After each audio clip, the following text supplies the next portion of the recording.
What's up, everyone? I'm Affinity from Affinity Gaming, and your host by Scotty McLaren, the Cricket Master, and Paul Anthony, the Lone Wanderer. And you're listening to the Escape Pod Cast. One is a territory war specialist from Australia. The other is a territory battle tactician from the U.S. Together, there are no signs of intelligent life on board. But with over a combined 45 years of entertainment under their belts, the one thing we are sure of is that you will be entertained. The CFH Network presents the Escape Pod Cast, a weekly show about the mobile game Star Wars Galaxy of Heroes. Live from the network studios of Yavin 4, here are your hosts, Scotty McLaren and Paul Anthony. Coming up on this week's edition of the Escape Pod Cast, the British are coming, and they've invaded this week's interview segments, and we have no problems with that at all. Topics include Grand Arena Championships return, Malak is Balak, and what is Bossk's dark secret? Continue listening to find out. We sit down with the Nev and Michael Hunt at the Holo Roundtable, and DB Offical finally joins the show. Plus, a special interview that we've had up our sleeve awaiting the return of Malak. All this, and if more news breaks during the day today after we've, done all of this, we'll have a special episode after the show because we're on tape this week, right here on the Escape Pod Cast. The Escape Pod Cast News. And welcome to this week's edition of the Escape Pod Cast for another week. And we are going truly British today. And as Paul said in the introduction, we've got 2 incoming transmissions. And not only that, we've also got a round holo table with 2 very, very cool British people, which we'll talk about very, very soon. But first things first, Paul, mate, look, it's been another big week in Galaxy of Heroes land.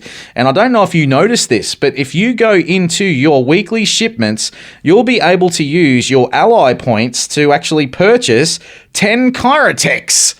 Both of them. How good's that? It's great. Of each variety, nonetheless. And another thing, a funny thing you mentioned about the 2 incoming transmissions, and I just realized this. It's not just a British invasion, it's an entire Euro invasion, because the second secret the second secret incoming transmission that we have coming up here, if you're looking this on YouTube, you've already spoiled yourself on what it is. But, it's the fun part about this is that everybody is from Europe this week. They are, yeah. It's a Euro invasion. We're going Euro trash this week, Paul, and I love it. We have a Eurovision. Yeah, indeed we do. Dear, for all those Europe fans, you'll know what I mean when I say all we need is lightning. Very good, and love that sort of stuff. Oh my gosh. But mate, let's get straight into it this week and into our agenda. And first things first, man, Bossk with the Jawas. Now, surely something needs to be done about this, hey? Bossk is managing to throw lots of thermal detonators out there on the Geo team as well. What's going on there? Surely they're not going to just nerf Bossk here and keep the Jawas the same. Something's got to happen now. Well, I can tell you this, and Scotty, you'll be able to absolutely relate to this. I have a theory. Oh, yes. That Bossk is the original, or is the Alpha Jawa, or if you will, those from Jawas are simply the criminals and ne'er-do-wells that were sent away. Speaking of Europe, they were sent away from Trandoshan, and the Jawas are the criminals and ne'er-do-wells and the the runts of the litter that were sent away to space Australia. So So underneath those masks, they're all Trandoshan. That's my explanation. That's my headcanon for you. And you're sticking with it. I did see this online. I did see this explanation online, and I loved it, so I just had to bring it to the show. Oh, very nice, very nice. Well, yeah, but I digress, man. But getting back to what the point, the Jawas, that yes, okay, it was a funny iteration. Surely something's got to be done now, though.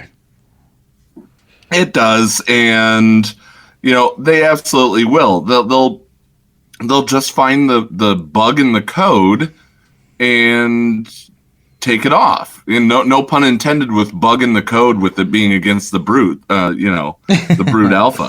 Yeah, absolutely. Well, we'll just have to wait and see what goes on there, but it would be very nice. Hey, but mate, something else which happened this week. We're going to talk more about this with the Nev, and also from Reality Skewed Gamers. We'll be catching up with those guys as well. Mike Hunt very, very, very soon as well. But the Grand Arena, they've decided to bring it back, despite the problems that have been occurring in the community. People have been talking about this. We all know about the alleged cheating which has been happening, the Cheatsgate, the Bulldog Gate scandal which has been happening. Paul, too soon for Grand Arena to make its return, or what do you think? I don't think so. And if you noticed, after the whole Bulldog Gate, we did get a title update shortly after. Title updates are not easy for developers to put out. That's why we only get 3 every so often, or 1 every 3 months, I should say. Mm-hmm. So it's the fact that we had a title update recently. It's not just something that is.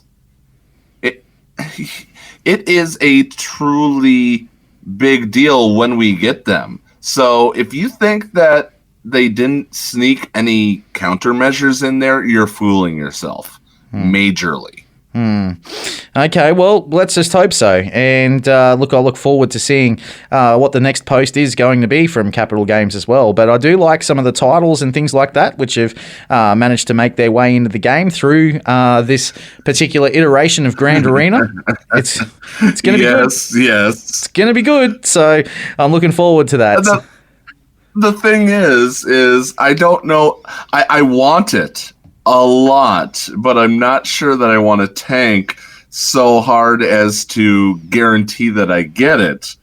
But how hilarious would it be to have that Trapped in Carbonite title? I mean, do I put only 1 defense and ignore feats and hurt myself with the currency that I don't spend right now anyway, just to be able to say I'm trapped in Carbonite? It's so tempting. Well, it's so tempting. What about you? Well, look, I'm someone that doesn't want that title ever. But it's a cool title, don't get me wrong, but it's not something that I actually want to try and grab. Look, for me, I'm really keen on a number of the other titles, man, which are actually in the game, and which are coming with the GAC, and I'm really, really looking forward to it, actually. I'm happy that Urza gets to stream again, so that's good. That's a good thing. So, the more that Urza's out there streaming, the better, I feel, especially with the GAC, which is really cool. But, the one that I really wouldn't mind getting, though, to be fair, is the Fleet Commander. I wouldn't mind that. Or the Separatists one. That's not a bad one. I don't mind that one either. The Clone Trooper one's probably not something that we'll get straight away, I don't think. But anyway, that's the way I feel. Well, I mean, you can absolutely do it if you have 2 powerhouses in there. It's enter a Grand Arena battle with at least 3 clone troopers and win. Yeah. If you go up against a Phoenix squad, you could put in, your farm boy Luke and your Wampa, if they're strong enough, and bring 3 clone troopers to just be meat shields, and you're gonna win that one. Yeah, true. So it's absolutely, it's not like it's tough to do. And I know as soon as our boy McMull gets back, he's going to be joining that. Yeah, quickly. Easily. He's going to be going after that one. Easily, absolutely, yeah. And look, and on that note too, I'm sure that he'll be okay with us mentioning this. The free McMole, we need to step it up a little bit. So we really need to get McMole back into this game as soon as possible, especially if we're going to start seeing some new reworks for the clone troopers. Come on, CG, just let him back. I know that, he did the wrong thing. He admitted it, at the beginning of his video. He's admitted it. He's sorry for it. So let's just bring him back. That's all I have to say. Yeah, I mean it. I've mentioned this to him in joking, but I'm quite serious when I say it. If this clone trooper rework comes out during his suspension, it's a little low. Just if it comes in during that time, he's got to come back immediately. I mean this man has put blood, sweat, and tears into Clone Wars, and the clones themselves. So do the right thing on behalf of a very impartial party. We love both of them very, very. We love both sides of this argument very, very much. So that's something that we definitely wanted to make sure that we got out this week. Exactly right. But Paul, let's talk about some other things which are happening in the, of course, the community for this week. And that is, we got to talk about it.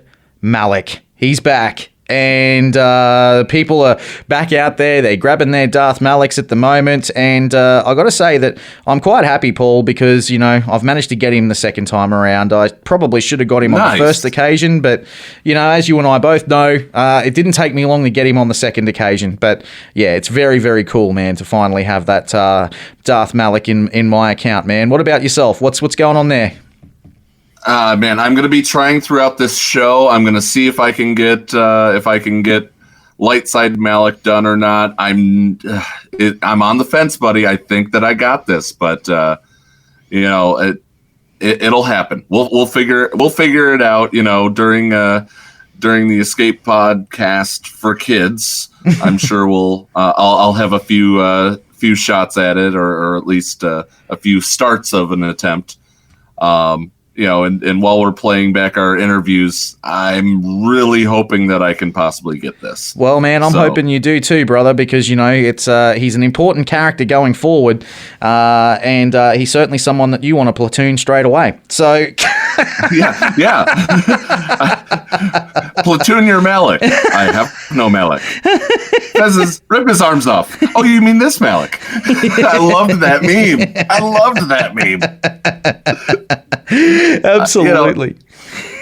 So it's going to be tough, but I think I could get it. What am I going to do, Scotty? What am I going to do? Mate. But yeah, I mean, so it's kind of funny because when they said that he's returning on the 15th, they posted that on the 14th, but a lot of people noticed that on the 13th that Crumb had edited the original post back from April. So there was it was kind of funny because I emailed Crumb and I'm going, Crumb, why was this post edited? Can you give me any information so that I can put out this the surprise incoming transmission that we're going to be doing here coming up? It has something to do with it. And then you guys will quite enjoy this. But it all came down to, give me a hint of what's going on, and then 2 hours later he posts Starforge Showdown returns. Yeah. I'm like, damn it. Absolutely, man. But I'm really happy that Malak's back. I know that there's a lot of people in the community that are happy that Malak's back, and this has certainly got something to do. Like a lot of people were having a bit of a say about it. Where's Malak? Where's Malak? Where's Malak? Finally, he's come back. So let's hope that that's kept people very, very happy inside the community, Paul. Did you see what I did in the listener lounge? No, I did not. What did you do? No. So somebody put, I got official word.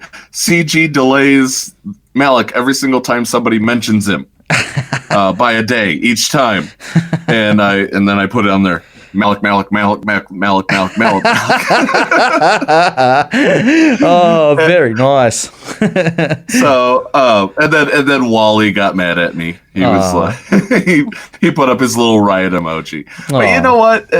I'm absolutely glad that he's back. You know, people are going to have a chance to get this.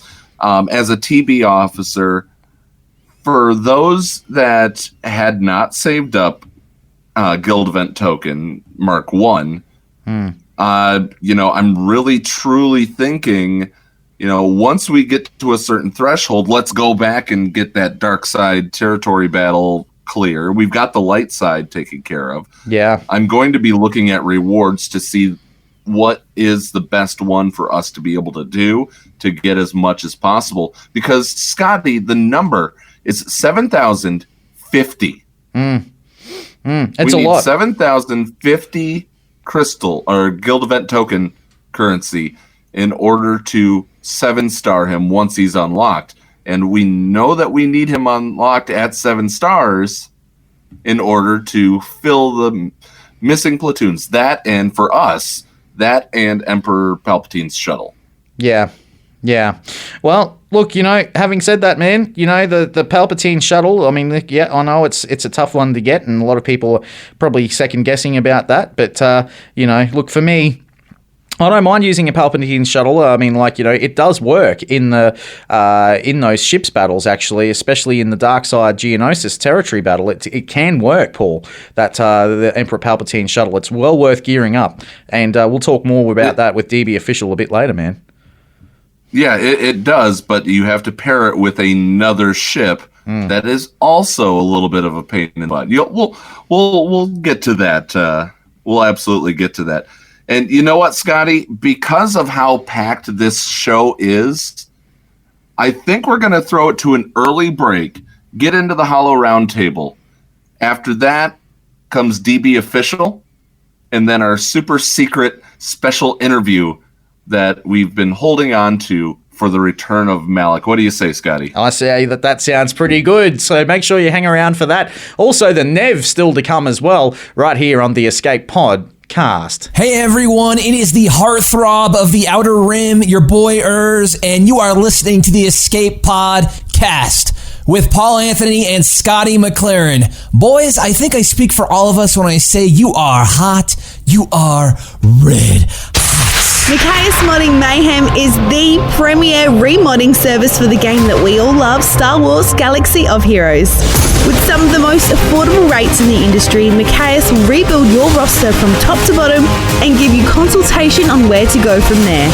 Michaelis has a 100% satisfaction guarantee and lots of useful additional services, including a full cleanup of your mods, loadout pages, PvP plans, and more. Contact Michaelis today on Discord at all lowercase Michaelis number 0127.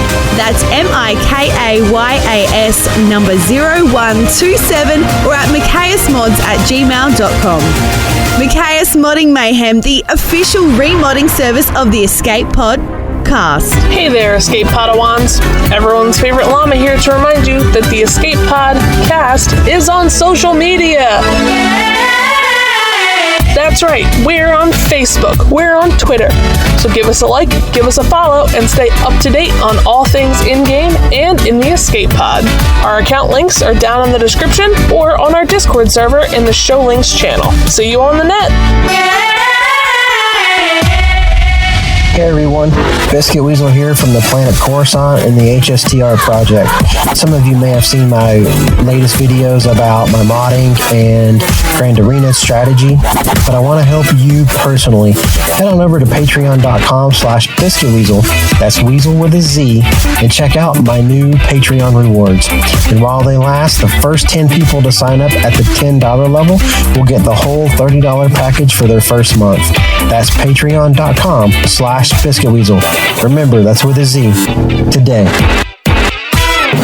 The Escape Pod Cast with Scotty McLaren and Paul Anthony. The Escape Pod Cast, the Round Holo Table. And welcome back to the Escape Podcast as we get into the round holo table for this week.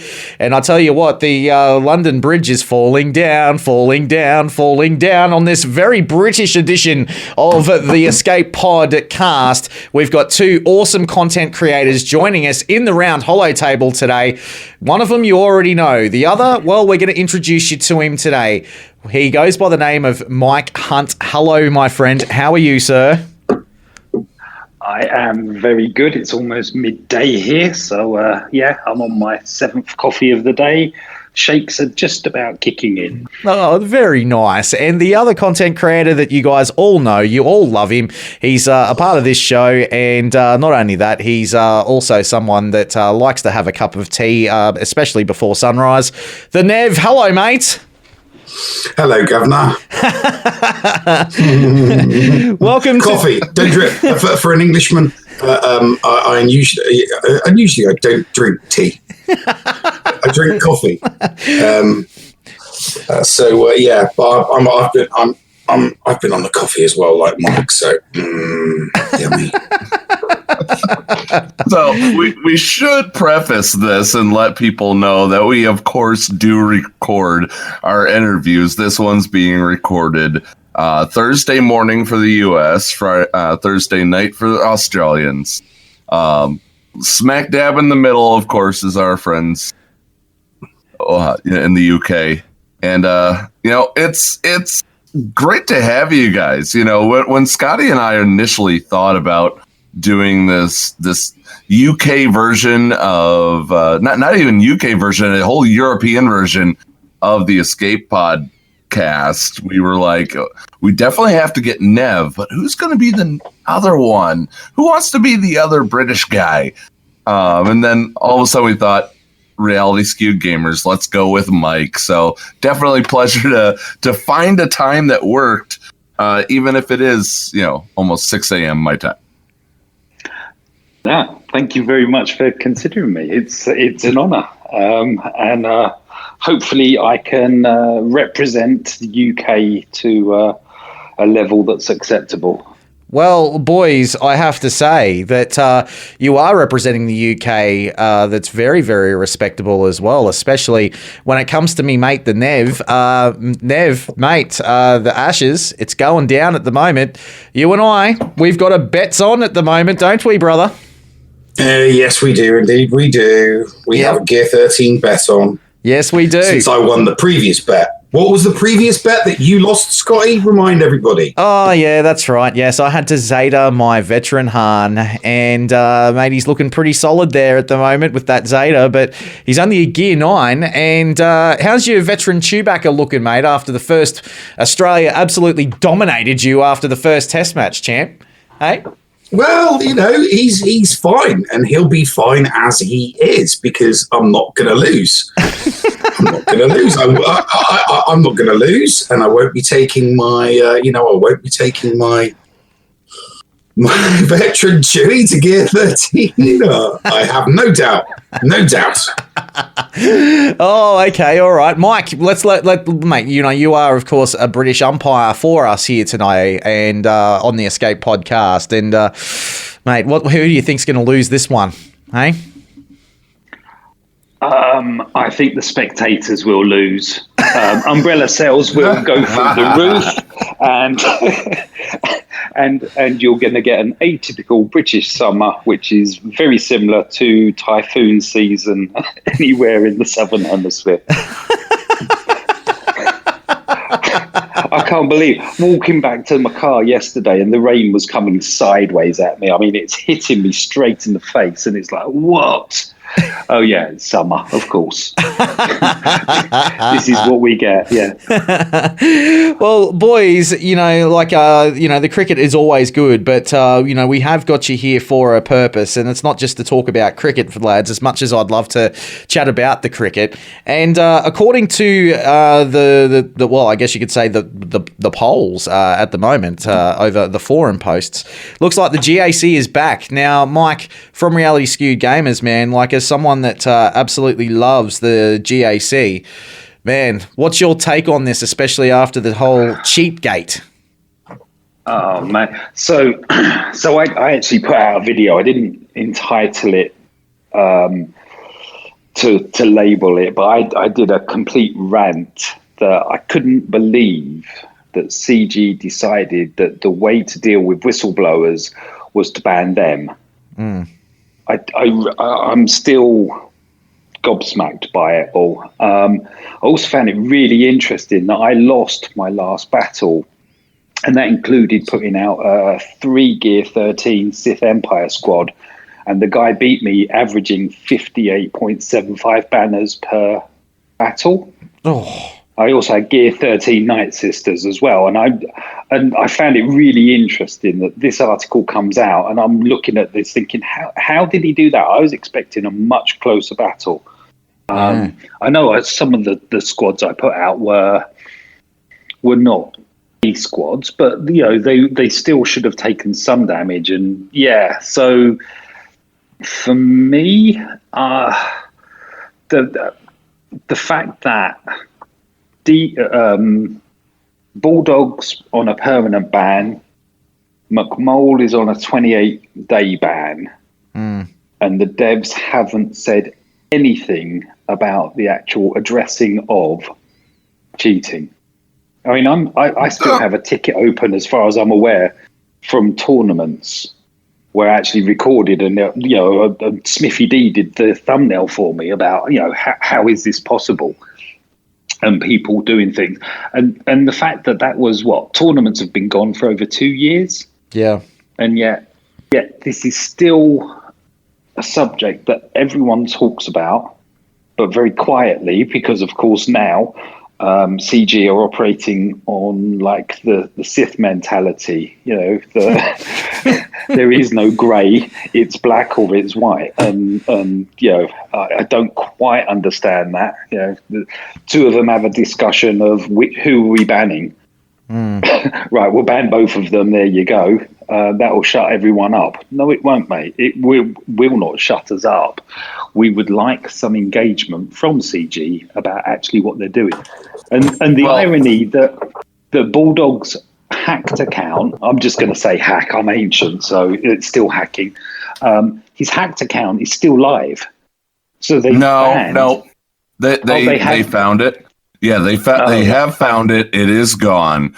But to be fair, Mike, you talk about how they haven't addressed the cheating. If they give us the information of how they catch these people, then what's going to happen is that it's kind of like if you make something idiot-proof, the world will create a bigger idiot. So if they tell you what they're doing, then you're not going to be able to say that. Then some people are going to be able to say, okay, so you're going to get the nerds. Oh, they're using P38.2 encryption. If I use P38.3 encryption, then there we go. I can get past it. No, it'll just cause more problems. That sounded perfect.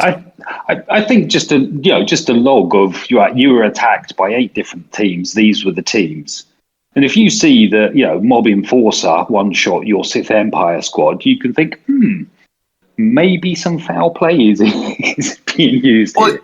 You know what I mean? And that's been ad nauseum. That's been really, really ad nauseum that everybody's saying, oh yeah, just do it like the other game. By the way, which I don't know if you heard, Scotty. I'll bring it up here now. The other game had a issue where it kicked everybody out of a guild after a certain amount of time. It was apparently quite funny. Yeah, I've heard that too. I have heard that before. But Nev, what's your take on it, man? I mean, I know that you're certainly someone that loves the GAC. You stream it, man, and you also help out a lot of players. Particularly at your. I love the GAC. Well, but I've got to disagree with. I've got to disagree with Paul, and I have to disagree with Mike. The reason why I disagree with Paul is they're not doing anything. Paul, I have the forum post up in front of me right now, and it doesn't say that they're going to do anything about cheating other than what they've already been doing. And they've thrown out in my mind, a kind of throwaway comment. I mean, I really did think that they were going to have. Don't get me wrong. I didn't think for a second that they were going to have solutions to all the issues and all the problems regarding GAC straight away. I mean, the bug issues, I'm glad that they've got the bug issues resolved. But the cheating / hacking issues, they've not really done anything about it. And the biggest thing, I think, the single thing that everybody was kind of coming together around, despite multiple ideas, a plethora of ideas being put out there, was the battle log. Everybody was talking about, just give us if you give us a battle log, at least we can see what our opponent used. And if we think our opponent's cheated, it'll look obvious on a battle log, because if, my Malak team or my, Darth Revan team or my Jedi Knight Revan team has been beaten by, a cup team, I'll know that my opponent cheated and I can report them. But if I cannot see anything, then I don't know. And, I have to then go into their roster. I have to look at what they put on defense. I have to look at what they've got left. What did they have available at the time of the GAC battle? Did they have what it took to, beat my defense? And then you've kind of like got to make a judgment call. Did this person cheat against me? Did they use a hack? Am I false flagging somebody? There's no way to know. And I would have preferred something a little bit more definitive from them, instead of, loosey goosey. I would have preferred, we've heard your feedback and your requests regarding accurate battle logs, and it is something that we are going to attempt to implement during the next GAC. Instead, all we got was, it will take time to implement some of the suggestions. No window, no time frame, just it will take time. Is it going to be done during this GAC? Is it going to be done during the next one? There's 4. I mean, don't get me wrong, there's 4 every GAC. So that they might, implement different things at different times. And I understand what you said, Paul, regarding them not telling people what they're going to do regarding rooting out the hackers and rooting out the cheats. But when it comes to giving the gamers the tools, that is something that they can tell us. It's like, oh, well, we're going to give you battle logs and we're going to give you replays, or we're going to give you this and we're going to implement it by this phase of the GAC. Well, there's no harm in that. There's no harm in that. Look, you're right. They did say, though, Nev, to correct you, they did say that they had heard our feedback and requests on the issue. But yeah, as no, you rightly, I don't deny that they've heard it. They've heard the feedback and the requests. As you rightly pointed out, it will take time to implement the suggestions. Yes, we were making the suggestions. We were making the suggestions before the end of the exhibition GAC and immediately after the end of the exhibition GAC, and then obviously, as Mike just discussed, we had the whole. Hacking controversy in where Bulldog and McMull got had accounts banned and had material and content removed from YouTube. And I mean, he did a video on it. I did a video on it. I did a short video entitled, Hacking Controversy. And I just went through the facts and explained exactly why content was removed and why accounts were banned. And it was because of the terms of service being breached. So, yeah, but from that point of view, nothing wrong happened. I mean, this is the fair dinkum part of it, though. I've got to say, boys, Nev, also Paul, and also Mike. I'm going to throw this out there. I mean, I want to change the subject, kind of, in a way. I mean, because by all means. Because I was looking at it and I was seeing this, and for me.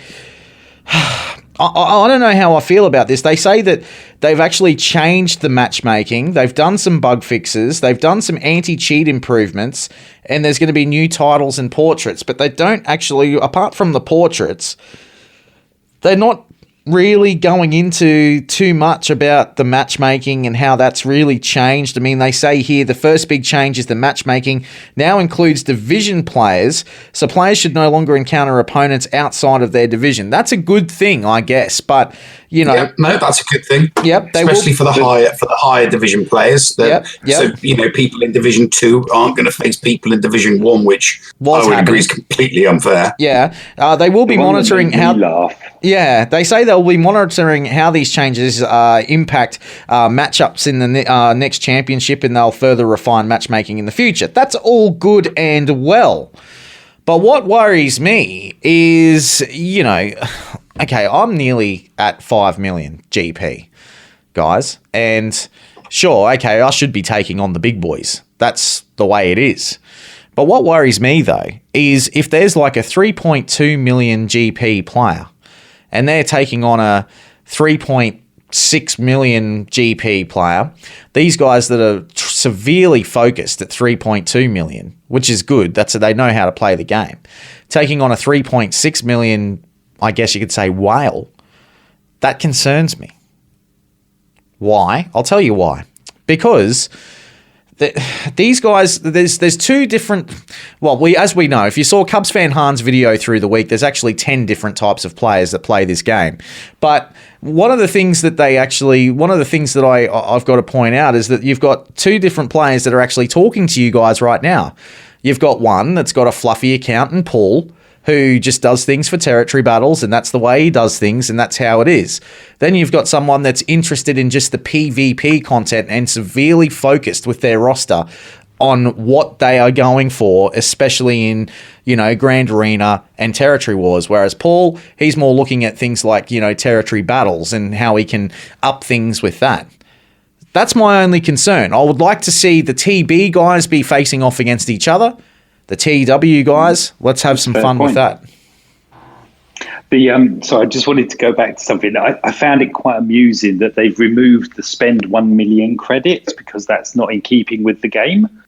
As they release $300 worth of new gear purchase for the game. Yeah. I found that quite ironic.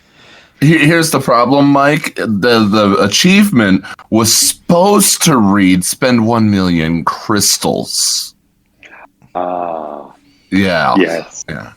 Yeah, that'll take a couple of days.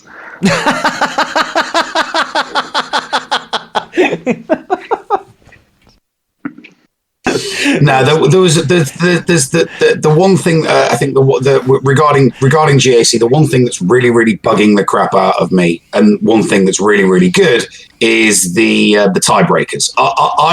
I've ranted about back when it was GA before it was GAC.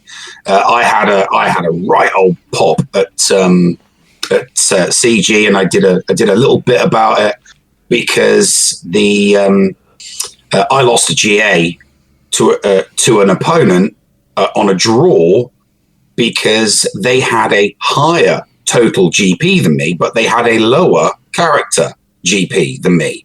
And I remember speaking to SB Crumb about it and saying, what's going on here? It was a GA. It was only characters. I drew with my opponent, but they got the win because they had a higher ship GP than me, despite the fact that ships hadn't been used in that GA. Yeah. And SB Crumb said to me, "Oh, don't worry.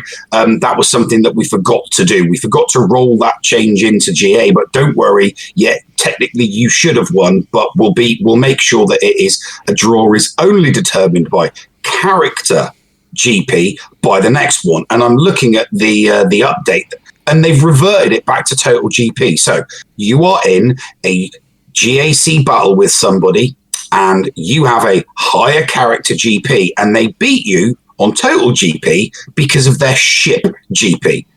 How does that make any sense whatsoever to lose to somebody where there's no ships involved whatsoever, and you get the opponent with a higher GP gets an extra point because they've got better ships than you?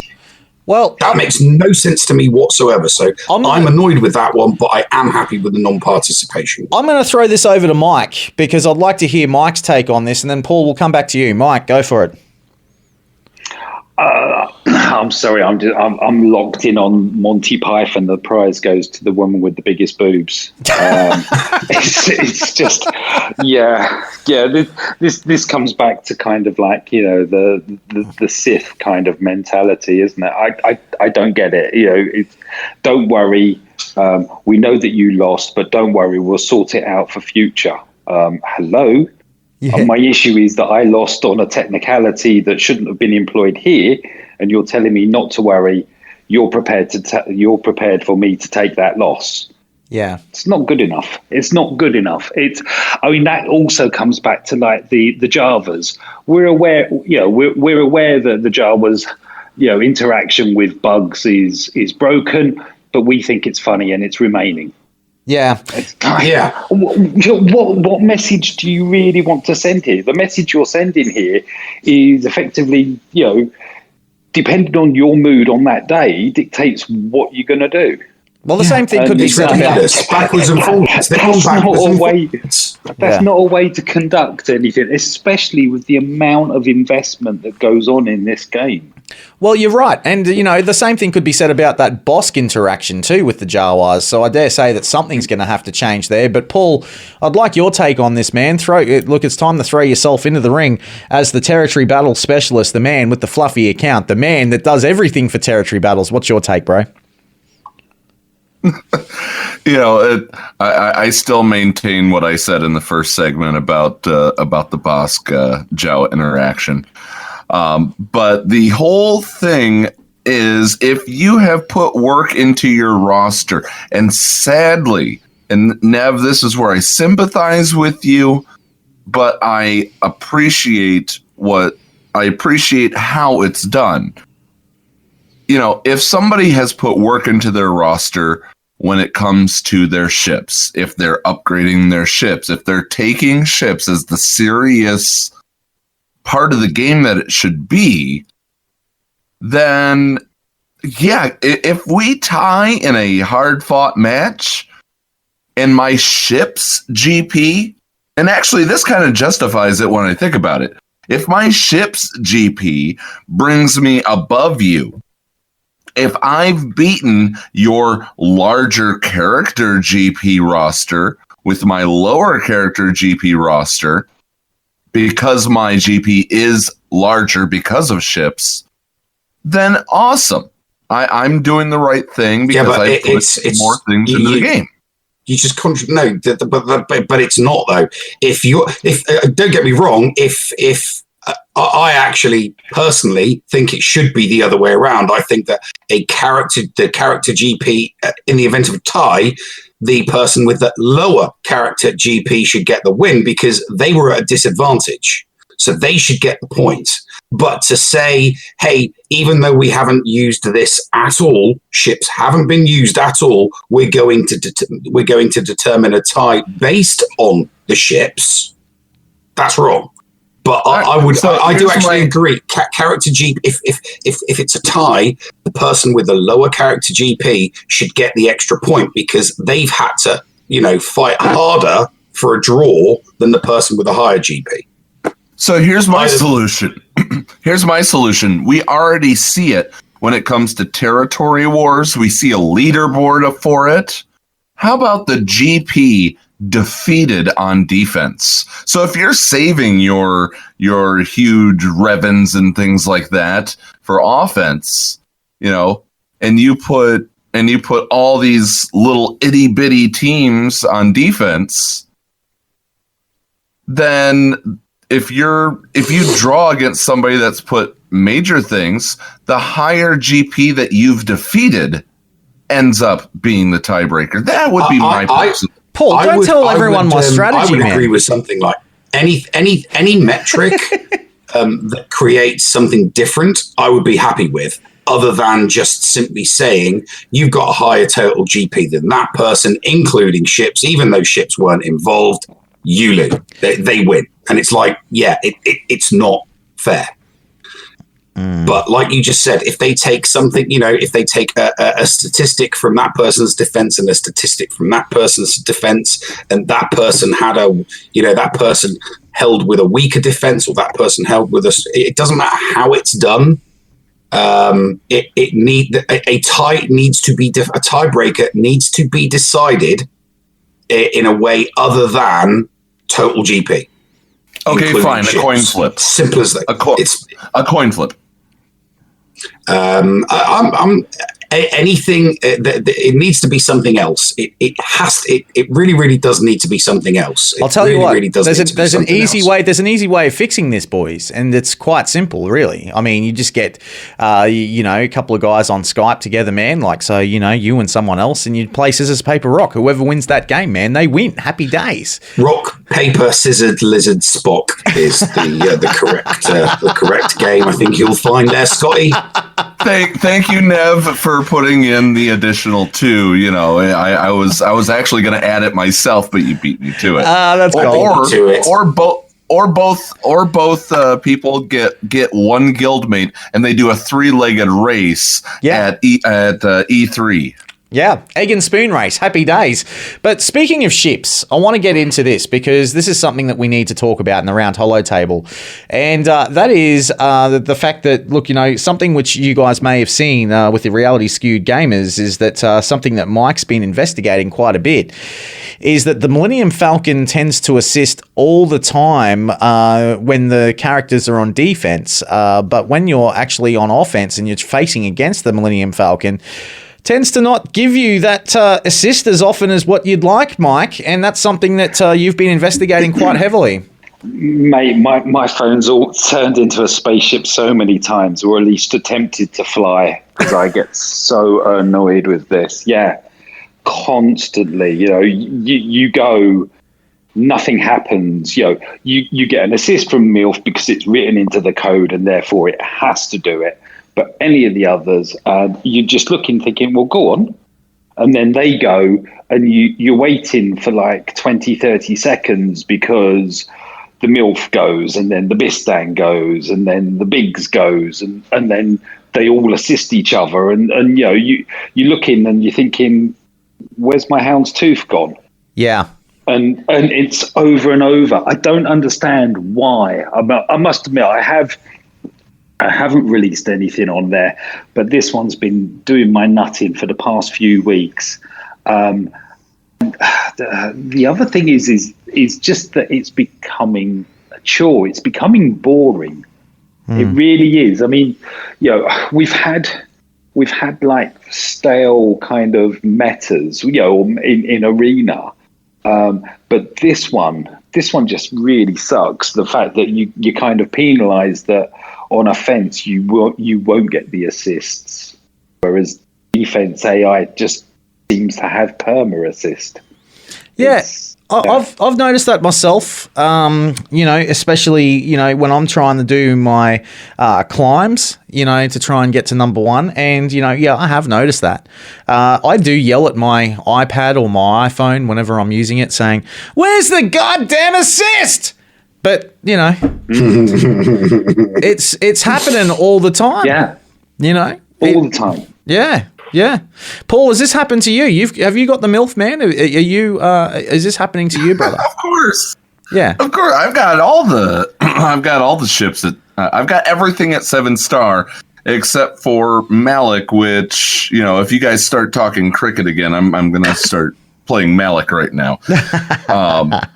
But I've got all the ships, and I don't see this as much. As possibly Mike does. Maybe I'm hashtag blessed when it comes to it, but it's a lot of RNG again. I've even played a little bit with the Vulture Droid, and my Vulture Droid has taken out the MILF once or twice. It's actually been quite hilarious with the way that I do it. I run my fleet shards, or my fleet Shard mates listen to this show anyway, so I mean they already know what I run. I run Ghost to start. I'm not a Biston starter. I'm not a Biggs starter. I run Ghost to start, and it's all RNG on whether or not my Ghost will call an assist or not. So I don't see it as much. It's just I got to get my Bossk out in front of their Akbar.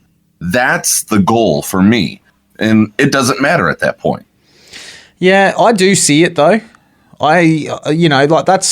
That's good for you, man. But if you're running that Biggs or Cassian ship up front, then you'll notice it.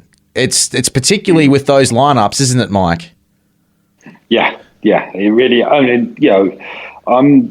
For me, I'm kind of normally climbing from mid-30s.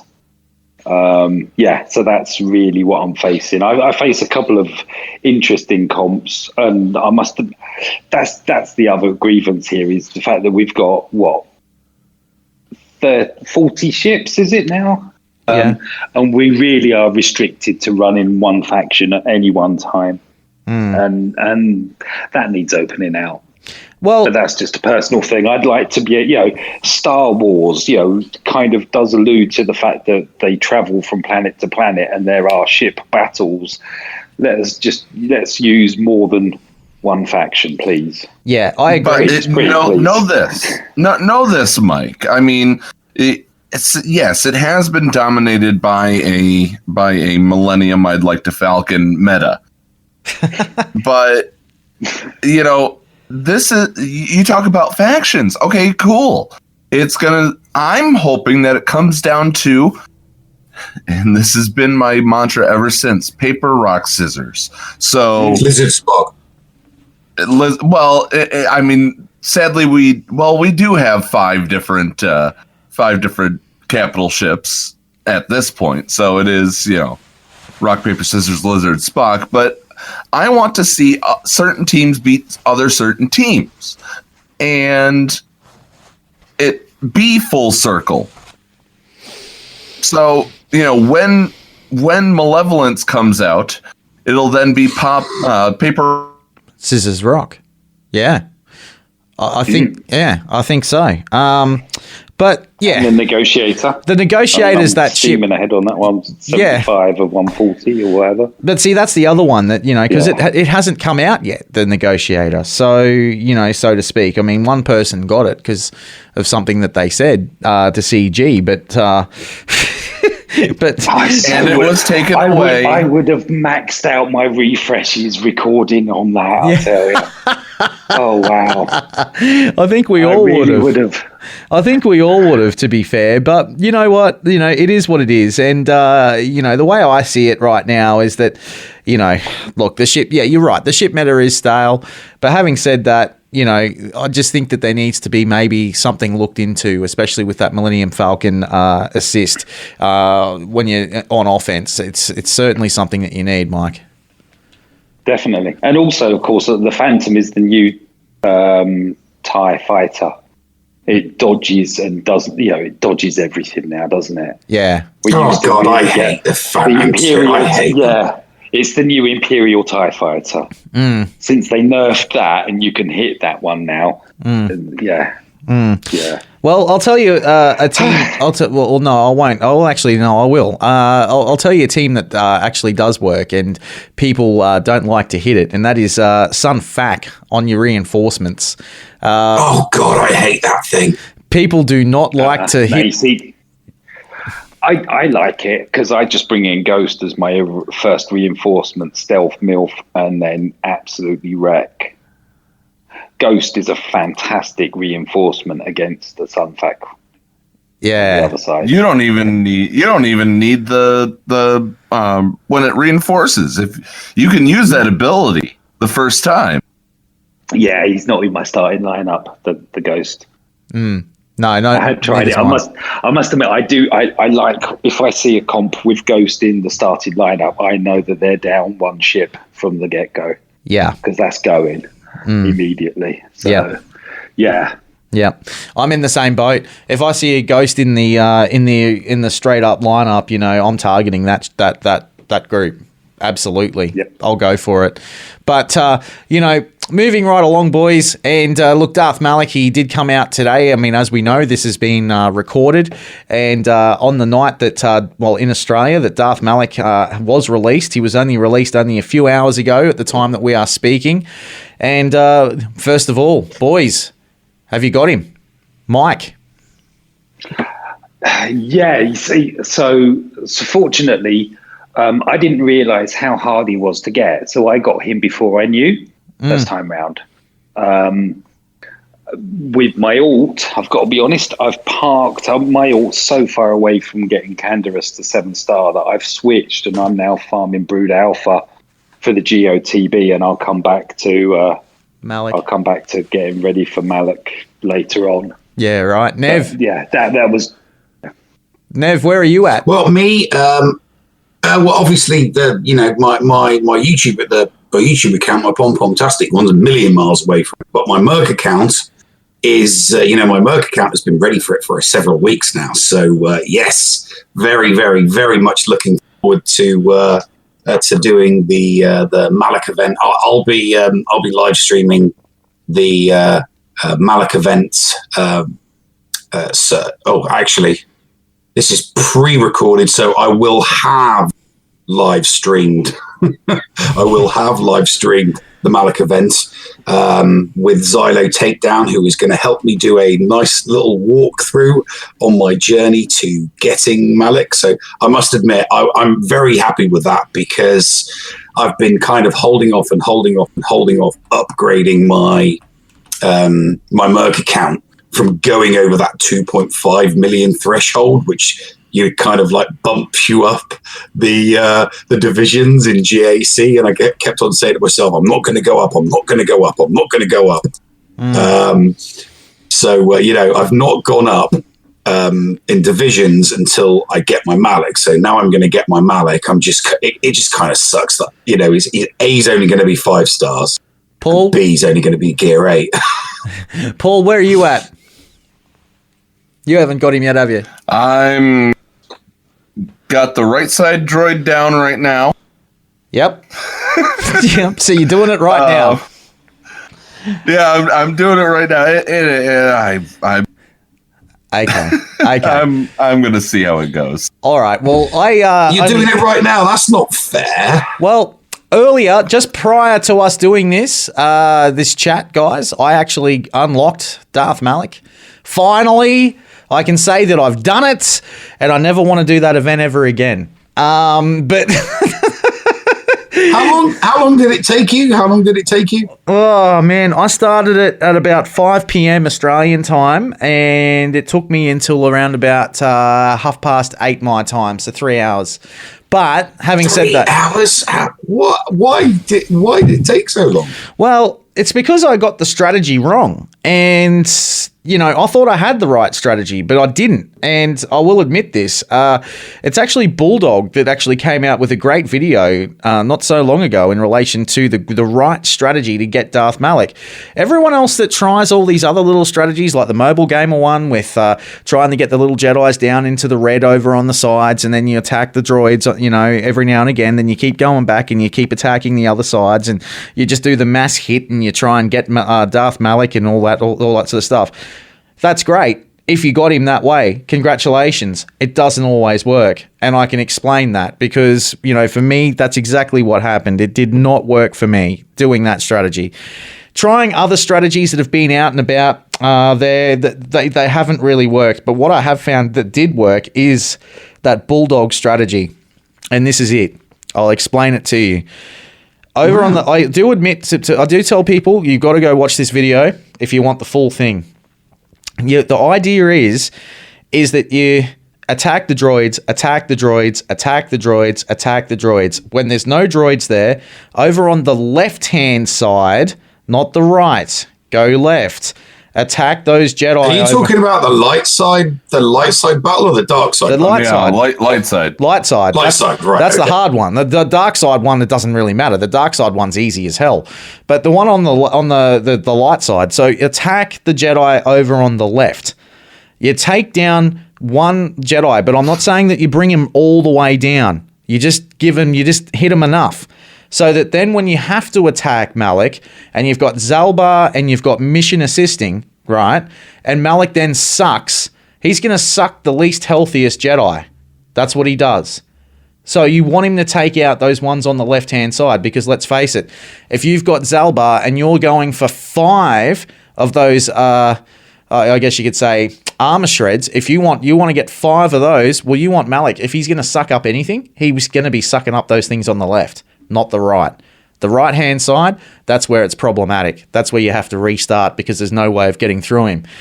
You've got to keep attacking those droids until there's nothing left, until it's just Malak, and then you go for the Jedis on the left and the right. That's how you do it, and that's how I did it. And it actually took me 3 hours to do the. So I got the droids down. So you're telling me which one am I going after? Am I going after the speed up, offense up, critical chance up, or am I going after? Yes. Yes. So go left to right. Entirely? Just left. Just go left. Go left. Attack those. Because the other one is the additional stack of dark infusion. Yeah, well, that's the one that you don't want either. But you want it's the offense up though. That's the one that you want. That's critical. So attack that. Get that one. All right. Yeah, just imagine you doing NASCAR. Go real fast and turn to the left. Yeah, because eventually he's going to suck a Jedi down. It's going to happen. So you want him to actually take down one of those sorts of things. Now, look, it's going to take a couple of attempts at doing it. I will say this, but it should only take you 2 or 3 attempts at trying it that way, as opposed to trying any other thing. I highly recommend Bulldog's video.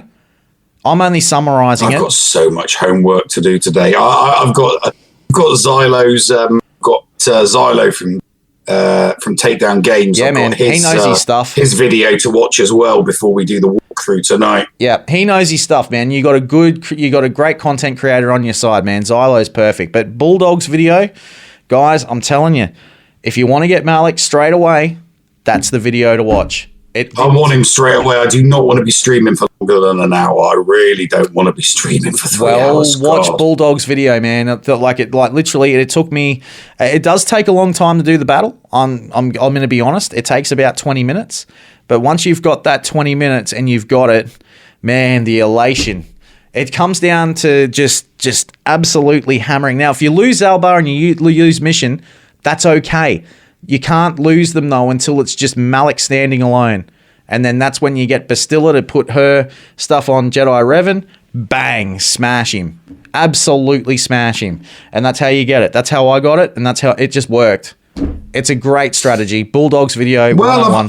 I've got everyone maxed out. I've got everybody at gear 12. I've got everybody zated. So yeah, you should be okay. Obviously, I was ready. I was ready for Malak, and then obviously they brought out Gear 13. If they brought out Gear 13 earlier, then I might have gone to town Gear 13ing those characters. Because I obviously, as with every single event, the first time it comes out, it's always harder than the second time around. I mean, so this Malak event this time around is going to be easy because of all the guides and the walkthroughs that are available out there. It's going to be much, much faster.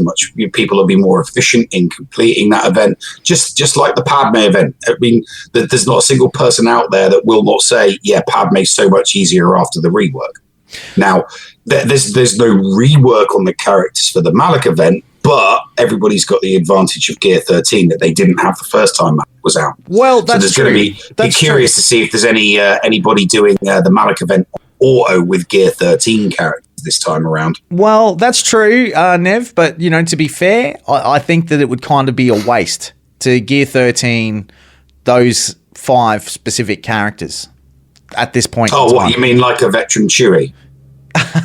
Very nice. And on that note, we're going to continue on with our British show very, very soon as we thank Mike Hunt from Reality Skewed Gamers and also the Nev, who's going to be streaming a little bit later on today, guys. So make sure you head on over and check out his channel and also Reality Skewed Gamers. Well, today as in... Yeah. But stick around, guys, because we're going to continue our British theme with an incoming transmission in just a moment as we catch up with DB Official. Stick around. This is the Escape Podcast. This is Cubs fan Han, and you're listening to the Escape Podcast. Hey, guys, it's the Nev here. If you want to hear more content from me, please come over to my channel. It's Nev. Simple as that. But if you're looking for me and you need to type something in the search, best put in my full name. It's Neil Andrew Eyre. You can also follow me on Twitter at PomPomtastic1, and you can find me on Discord, Nev, #9515. Hope to hear from you soon. Come on over, give me a like and a subscribe. 1, 2, 3. Llama, what are you doing? Well, Zed, I'm trying to count all the perks that Scotty and Paul give their Patreon supporters, but I don't think I have enough fingers. Patreon supporters can get tons of rewards, and plans just start at $2 a month. 7. Wait, what comes after 7? Visit patreon.com/theescapepod to sign up. The Escape Pod. Cast. Guild Classifieds. Become an Escape Pod castaway today and join Yavin 4. We're a 3.5 minimum GP guild, and you get to hang out with myself and Paul. Yay! All that we ask for is 600 raid tickets per day mandatory. 45 stars we get on Light Side Territory Battle. We get 47 stars on Dark Side Territory Battle and 25 stars on Geonosis Territory Battle. The key characters that we're actually looking for are characters for the territory battles and teams for territory wars. Our goals are unlocking legendary and journey tunes by the second time that they come around. If this sounds like a right fit for you, well, join Yavin 4 today and get to hang out with myself and Paul.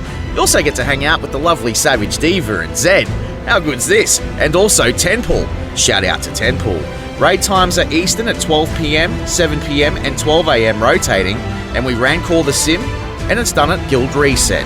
If you want more information, we'll join our Discord today at discord.gg/JREUKPE, or you can just have a look in our guild classifieds for this week. Join the crew at Yavin 4 today.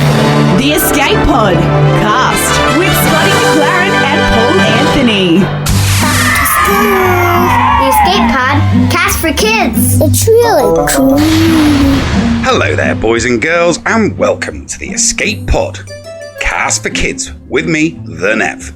Today, we're going to talk about GAC, specifically preparation for the next GAC, so you can be all you can be and make it like I did to the tippy top of achievement, the Kyber League. Now, we don't know when GAC is coming back exactly, so the time we have to make changes and fixes is unknown. But when you consider the can of worms that was unceremoniously opened and then thrown around copiously by McMole and Bulldog, CG has a few issues to resolve, giving us at least a month before we see the official return. As always, I say this about early game content, and not really pertinent to end game content, so all you boys and girls out there in Division 6 or up might want to listen, but you'd be better off getting end game content advice from the likes of Xylo from Takedown Games, whose channel I would highly recommend. So, let's get into it. The first thing you want to work on is all the squads you failed to win with. Now, I lost 3 rounds in total, so with the exception of my Wampa loss, that was down to my own stupidity and not my Wampa, I lost to teams with my Bounty Hunter team and my CLS team. I've been working hard to increase these 2 teams, because if I can turn those 3 lost rounds into only 1 or 2 lost rounds, then I won't be in such a panic to make Kyber next time around. Work on the engine for the teams that lost and try make them faster or less squishy. Me, personally, I took my Bossk to gear 11 and my CLS to gear 12, but that's only relevant to my teams and may differ from yours. Now, how about that defense? Hey, if it ain't broke, then don't fix it. Now, I'm not one for suggesting where you should or should not put Zetas, but my backline has always had what I like to call the double Zeta defense. And all that means is I put 2 teams on the backline with Zeta leaders for teams with solid synergy. Not to toot my own horn, but I made it to Kaiba, so this is solid advice worth implementing. When you know that the round is going to be a good old-fashioned banner war, you want to reduce the chances of your opponent scoring high with their full clear. Coming up against a Zated Bounty Hunter, First Order, or Imperial Troopers team on the back line is gonna help. Sure, your opponent is probably gonna full clear you. That is a foregone conclusion. What you're trying to do is put teams in their way that are 100% gonna knock protection and health off. It's all about the banners, baby. You want more, and you want them getting less, and a Zeta-led team is gonna get you there efficiently. There really is no need to go deeper with the advice. We're only dealing with 4 teams here. I leave the strategy and the tactics up to you. But if you want more, then come watch my GAC live streams on YouTube, and Twitch, and DLive, and what's the other one again? That platform with the weird guy who's always dyeing his hair and plays Fortnite. Oh yeah, Mixer. So, whatever platform floats your boat, you can find my channel. Just search for SWGOH Nev, and you'll find me and my GAC streams. Oh, and one last thing, if you find out your opponent has put Phoenix on defense, you might want to check the speeds before going in with the Wampa, or you might end up getting a little embarrassed. That's all for me today. Thanks for joining me for Storytime with the Nev on the Escape Pod, Cast for Kids. Hi, this is Cyphermaster SB Crumb, and you're listening to the Escape Pod Cast. Micaeus Modding Mayhem is the premier remodding service for the game that we all love, Star Wars Galaxy of Heroes. With some of the most affordable rates in the industry, Micaeus will rebuild your roster from top to bottom and give you consultation on where to go from there. Micaeus has a 100% satisfaction guarantee and lots of useful additional services, including a full cleanup of your mods, loadout pages, PvP plans and more. Contact Micaeus today on Discord at all lowercase Micaeus number 0127, that's MIKAYAS number 0127, or at micaeusmods@gmail.com. Micaeus Modding Mayhem, the official remodding service of the Escape Pod Cast. Does your guild want to tap into their full potential in Star Wars Galaxy of Heroes? Yeah! For as low as $1 a month per guild member, your guild can unleash the power of the game in ways you never thought possible. Ooh. Track your arena movements, guild progression, and much, much more. Contact ShittyBill and get one of his shitty bots on your server today. Just look for him on our Discord server and tag or message him for more information. The link for our server is below in the description. Shitty bots, don't let the name fool you. Hey everyone, Biscuit Weasel here from the planet Coruscant and the HSTR project. Some of you may have seen my latest videos about my modding and Grand Arena strategy, but I want to help you personally. Head on over to patreon.com/biscuitweasel, that's Weasel with a Z, and check out my new Patreon rewards.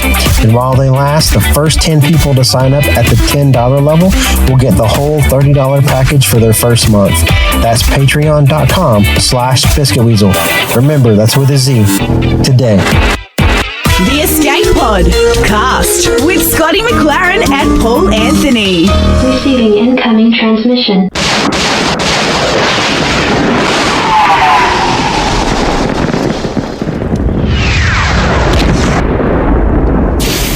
Receiving incoming transmission.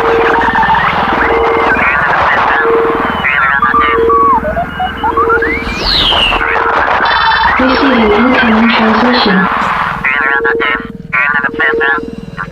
And welcome into the incoming transmission for this week, and it's the all-British invasion on the Escape Pod cast for this week. And look, you can't go all-British this week without catching up with the Smithy D. I mean, I'm sorry, the Smithy D can't be with us today, but we are talking to the man that has taken over the mantle from the Smithy D, DB Official 125. Welcome to the Escape Podcast, brother.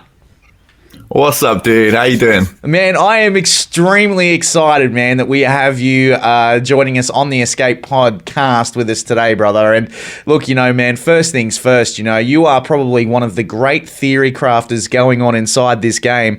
Man, like, it's how long does it take you, man, to come up with these sorts of teams, man? Or do you just try something and go, wow, this is cool, it actually works? Yeah, I mean, sometimes you just kind of stumble onto something within, of 10 minutes of just fiddling around when you're flicking through kits. And other times, I'm sat there troubleshooting a team for like 12 hours, like, this nearly works. It's got to be something I can do.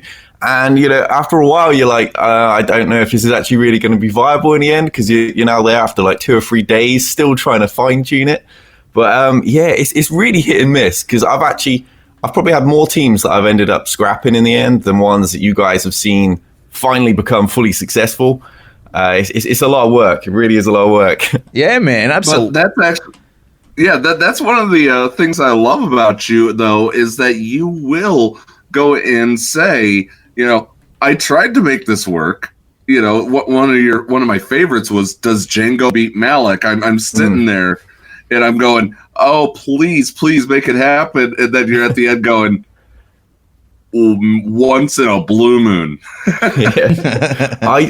I really heavily tested the Django team when Malak very first came around. And I got a little group together from the Bounty Hunter server, some other like really good Bounty Hunter players, in case they could spot something I was missing. And we must have done it for about 5 or 6 days. And I was like, it's just not working unless these Malaks are like quite underpowered, or it was like, it would be somebody that really had a weak mod set. It was the only way we could really get things to go. And then, somebody else popped up months later claiming that they had cracked it. And I was like, well, people are now saying this does work, and I kind of want to make sure it does before I can give it a thumbs up and people will start spending all these, rare resources. And it was exactly what I found the first time. It doesn't work. So, and unless you came across a really weak team or you had ridiculous mod gap between you and your opponent, it was just one of those things that's never really going to happen for you, sadly. Well, something that you did find, which works probably, I'd say, about 90% of the time, and that is the R2 Grievous battle. And that seems to work all the time, man. In fact, one of the other content creators even, you called him out, man, and rightly so. I mean, because it worked for you. Yeah, the Grievous Nuke, I believe Cador calls it. But the R2 team, it was... The thing I was trying to stress is I prefer the L3 team, as long as you do the turn order correctly. But the R2 one, as long as you dial it in properly and you're paying attention to what your opponent's using and what you're using, then you won't really have any sort of problems. I've got 12, 15 screenshots alone on my desktop here from viewers that are like, wow, this works. Look, I'm first. And you can see their arena shards stacked with those monstrous Gear 13 Sith teams. And they're having great success with it. It was a case of dialing in. It was like, the Imperial Troopers v Night Sister battles. Unless you check that your stack's going to go first, you don't really mess with it. And it's just one of those things. You just got to be vigilant of what your opponent's using if you really want it to work. Absolutely, man. And look, something else that you managed to, to make work as well. I mean, I think Sir Gorgeous came along with it first with the Wampinator team, but you found another way to Wampinate the I guess you could say the full solo of the HAAT raid. Yeah, that one for me was because I remember when they unfortunately nerfed or changed Finn's lead or whatever, and I relied on that team previously. I loved my underpowered Gear 8 Finn that could just smash everything, and they changed it, and I just, I wasn't going to invest all my resources and power him up for the sake of running him under Ray. And I tried it a few times with him underpowered, and he just kept getting like taken out. So I was like, well, what else is there? And I was chatting to a couple of my regular viewers, and one of their guild members had mentioned that they tried Wampa. So I had to sit down and really figure this out, because I plugged him in immediately, give it a go, and I was getting smashed. I was like, what's wrong here? And then, about 30 minutes through, just constantly testing through phase 1.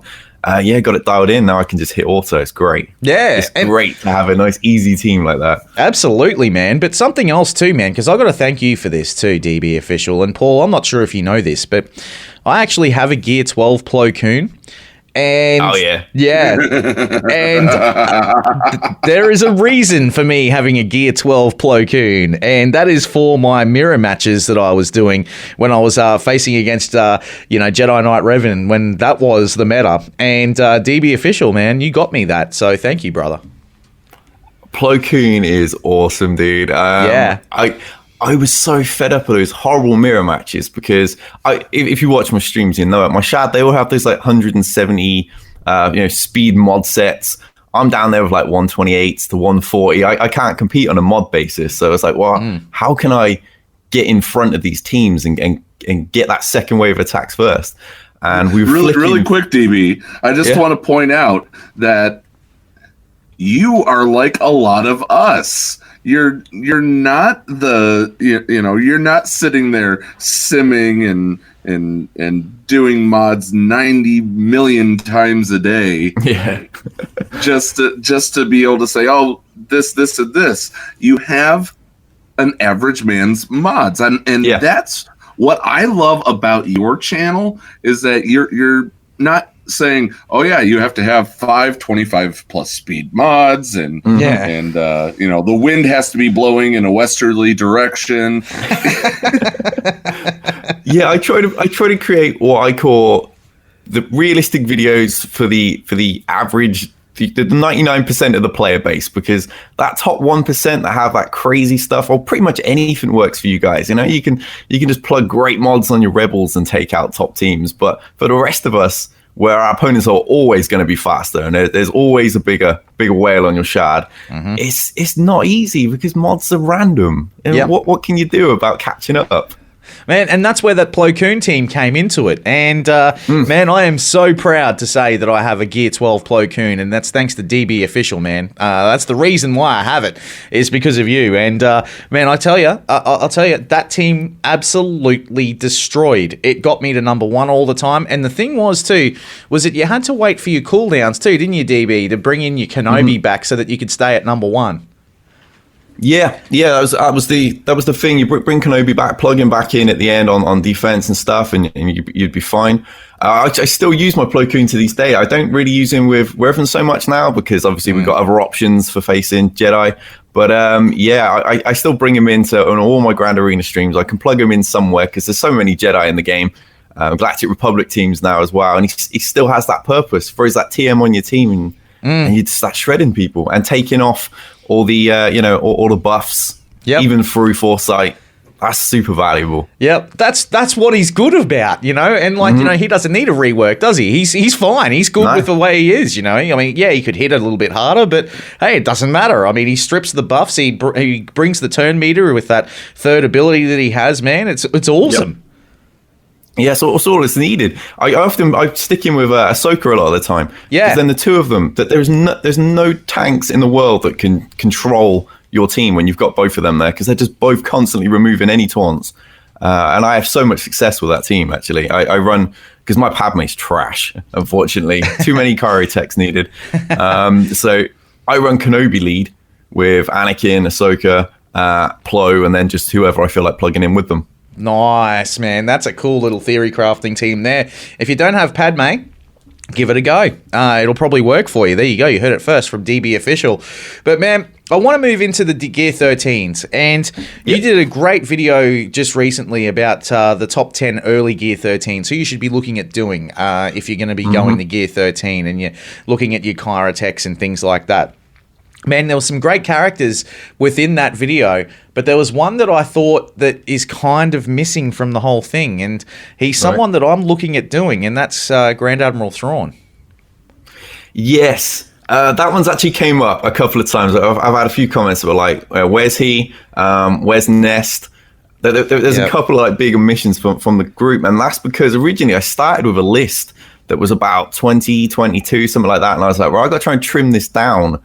And in the end, for me, the reason he didn't make the top 10 cut, and he probably would have if it was the top 15 or something. Yeah. But the reason he didn't make the cut is because unless you needed that additional little speed, he can still kind of do the same job at 12 because his job is just fracture and then pass TM. It's kind of like 3PO in the sense that he didn't really need anything else he was getting from the mods, like that little bit of health he would get once Gear 13 was factored into mods, because he can still fracture. But yeah, if you can't quite get him as fast and you need that extra 8 speed you would get, then yeah, obviously taking him would be a big benefit. But if you're already quicker, it just didn't jump out as me as something that was needed immediately. Well, I mean, I'm not sure. I mean, like, because he does fit into that Darth Revan team if you don't have Darth Malak. And people seem to be running that pretty well and quite successfully. And I honestly thought that a Gear 13 Grand Admiral Thrawn would help for those guys. And not only that, it's what it'll also give to your ship too, especially with the Geonosis territory battle. Fair point. Yeah, I mean, the trouble is on Geonosis territory battle, as long as you put Houndstooth with that ship, you can pretty much just solo the node because nothing can beat Houndstooth anyway. I often actually do that. I just take that ship in with old Papa Smurf himself, and I don't even have another ship with him. So I need you to deploy or platoon your Houndstooth. Now what do you do? Horrible. No, seriously. Lose? For those. Have you seen using the Palp Mobile along with the B-2 bomber? Yes, that's actually what I'm building myself for the other combat mission, because there's always 2 in fleet, and basically the way it goes for me is the one I got Houndstooth in, I win, and the one I've got everything else in, I lose. So I'm trying to get my Palp Mobile up as well as my bomber. Unfortunately, they're both like 10 shards from 6-star at the moment, so I'm a bit behind on that one, and I'm letting my guild down in that respect, actually. Well, as a territory battle officer, I forgive you, DB. It's okay. Thank you. So, look, let's talk about some of the characters that you did have in the Gear 13s as well. I mean, Grievous is a dead set no-brainer. I mean, he's the only Gear 13 character that I have. He was my first as well. Yeah, I mean, he's someone that I just sort of went, no-brainer. He's in, no dramas at all. But you've also gone with the the Dark Side Bastilla and things like that. I mean, what made it come down to those top 10 for you? For me, I was trying to look at kind of multiple modes. I needed more than a single mode's value out of these characters. Because especially when you're free to play, it takes a long time to get one of these. Not only have you got to get the Gear 13 piece, the new gold shiny piece that takes like 1,000 years to get 50 of them, but you've also got to get 2 of the Kyrotech things as well. And I was like, well, like R2, for example, he's going to benefit the whole team that he's in, so it's going to boost the whole squad. Yep. And then with the meta, well, of course, being meta, they're going to get use in general PvP as well as any other mode like territory battles, territory wars, grand arena. So that's really what I was looking for, was ways to get so much use out of one investment, because unless you're a full-on like Kraken whale type thing, it takes forever. I've only got 2 of these myself now at the moment, and I'm a pretty hardcore player. I don't miss any energy.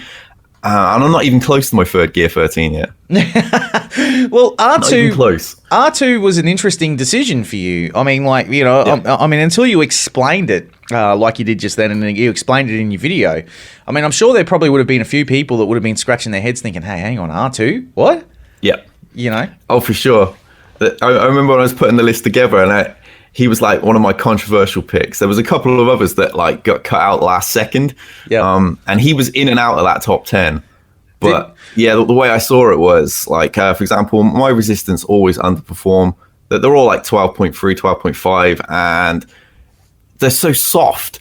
But with him at Gear 13, that additional health boost and stuff is just going to help out.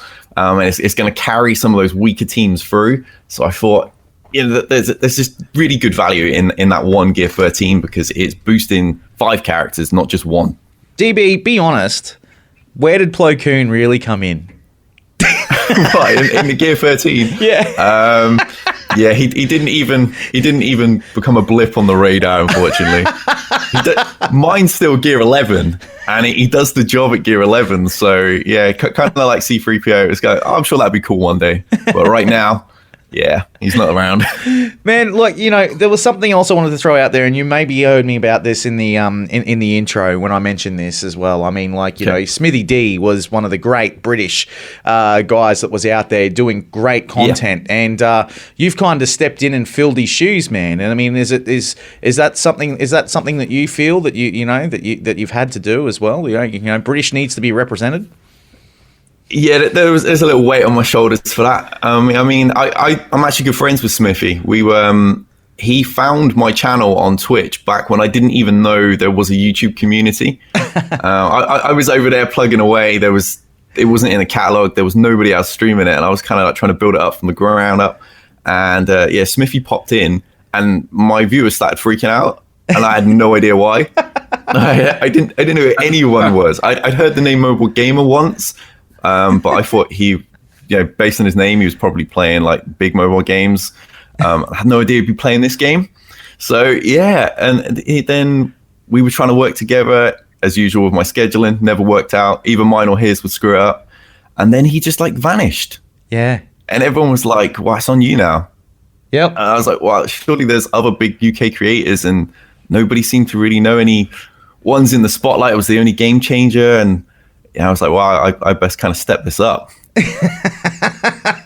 All on me. Well, you certainly filled the shoes, man. Because Smithy was also a game changer as well. Yeah. Yeah. Awesome guy.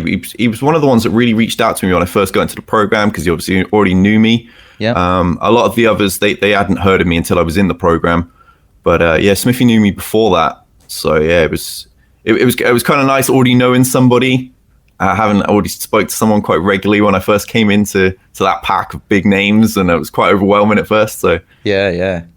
Well, man, I mean, that's the good thing too, isn't it? I mean, you've certainly made some good friends within the community as well. I mean, what I'm loving that you're doing, man, is, for those of you that don't know, look, DB is a big supporter of a number of different content creators that are out there on YouTube as well. And some of the things that he does, man, like with Xylo from Takedown Games, with so many other guys, man, you're bringing it. And that's what I love, man. Like, you're working with the community, and the community's working with you. And that's awesome, man. Yeah, I'd like to use my spot to help other creators get going, the hours that go into create. I don't think people realize. They see a 10-minute video and they're like, well, you make a bit of money doing that. That's not real work. And it's like, dude, there's like 6-8 hours minimum theory craft in these videos. Then you're looking 2 to 4 hours editing, depending on how much effort you put in. Then if you got a turd of a PC like I do, you got about an hour or two of encoding the thing. And it's like a lot of these guys, they're not making a penny yet because there's real strict requirements to even become a partner, and there's a lot of really talented creators out there, and I want to help them be able to make some sort of living off of what they're doing so they can put more hours into it, give you guys even more content. So if I can use my spot to help anybody out that I think deserves that spot, puts that work in, has great content, then I'll do it. Man, and that's what I love about you too, man. Like, Mandalore's another one that's, just really just gone great guns, hasn't he? He's also another one that works with him. Yeah, I've seen him coming up recently. Yeah, he's going really well too. Paul, over to you. Yeah, so, one of the things that I'm looking at, DB's sitting, as of right now, just shy of 9.2 thousand subscribers. We know our best friend Urs is pushing for that 10K as well. I think that you two should create a little bit of a rivalry and see who can get there first. Oh yeah, I think that'd be great. I think you'd beat me the way how epic his streams are. I mean, that dude's got energy for days. How much caffeine would I need to compete? Well, Well, you know as well as I do that it's not caffeine that fuels ERS. Oh yeah. But the one of the fun things that I find, I wish that we had those, or I mean, even a tenth of the numbers that you do currently on YouTube.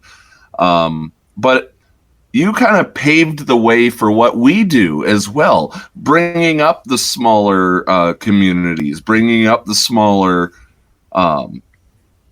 creators, because that's what this has done. So, from the bottom of my heart, thank you for laying the roadwork so that we could come over and pave over it. We appreciate that. I wanted to make sure that I conveyed that. Yeah, man. No, you're welcome, dude. And I don't intend to take any credit for any of that kind of stuff, but if you feel I've been a benefit to you, then that's awesome. I'm happy to hear that, mate. Mate, and likewise from my end as well, man. You've been a massive benefit to me, man. I mean, just have a look at my account and my wallet, man. So thank you very much for that. But DB Official, man, you are definitely bringing it, brother. And for those people that haven't gone and liked and subscribed to DB Official, make sure you do it. Remember to put the 125 at the end of it if you haven't, if you can't find him, but I'm sure you can. He's quite easy to find on YouTube. I'll give you the hot tip. And DB Official, man, thanks so much for joining us on the Escape podcast, man. It has been our honor to have you on the show this week. It's been a blast, man. This is awesome. I love doing these kind of things. So, yeah, hopefully we can do it again. Oh, man, let's hope so. Scotty, we had something come up just recently from the forums, didn't we? And we talked about it at the beginning, but I just realized we need to do another incoming transmission coming up here, Scotty. We do. Yes, we do. Make sure you stick around for that. But in the meantime, DB Official, we out of here. We out of here indeed. Hi, I'm Timothy Zahn, author of Thrawn, and you're listening to the Escape Pod Cast. The Escape Pod Cast. Guild Classifieds. Become an Escape Pod castaway today and join Yavin 4. We're a 3.5 minimum GP guild, and you get to hang out with myself and Paul. Yay! All that we ask for is 600 raid tickets per day mandatory. 45 stars we get on Light Side Territory Battle, we get 47 stars on Dark Side Territory Battle, and 25 stars on Geonosis Territory Battle. The key characters that we're actually looking for are characters for the territory battles and teams for territory wars. Our goals are unlocking legendary and journey tunes by the second time that they come around. If this sounds like a right fit for you, well, join Yavin 4 today and get to hang out with myself and Paul. You also get to hang out with the lovely Savage Diva and Zed. How good's this? And also Tenpool. Shout out to Tenpool. Raid times are Eastern at 12 PM, 7 PM and 12 AM rotating, and we rank call the sim, and it's done at Guild Reset. If you want more information, we'll join our Discord today at discord.gg/JREUKPE, or you can just have a look in our Guild Classifieds for this week. Join the crew at Yavin 4 today. Hey there, Escape Padawans. Everyone's favorite llama here to remind you that the Escape Pod cast is on social media.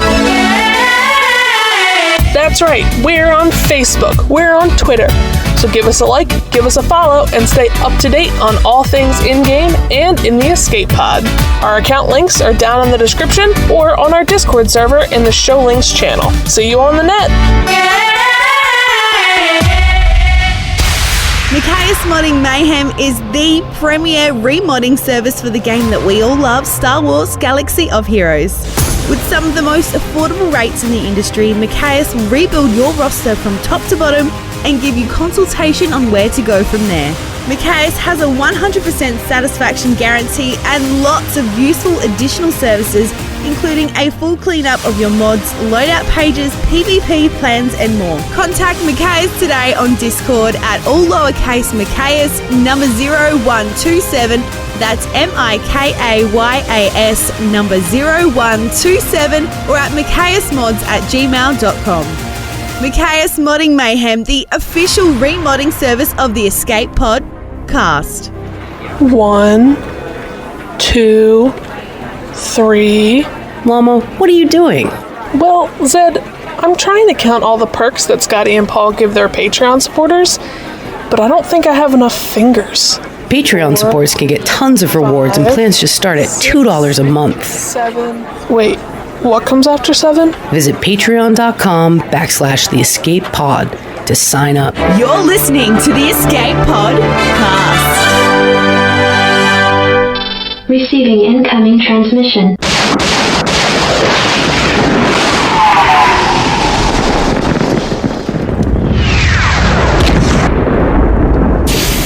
Receiving incoming transmission.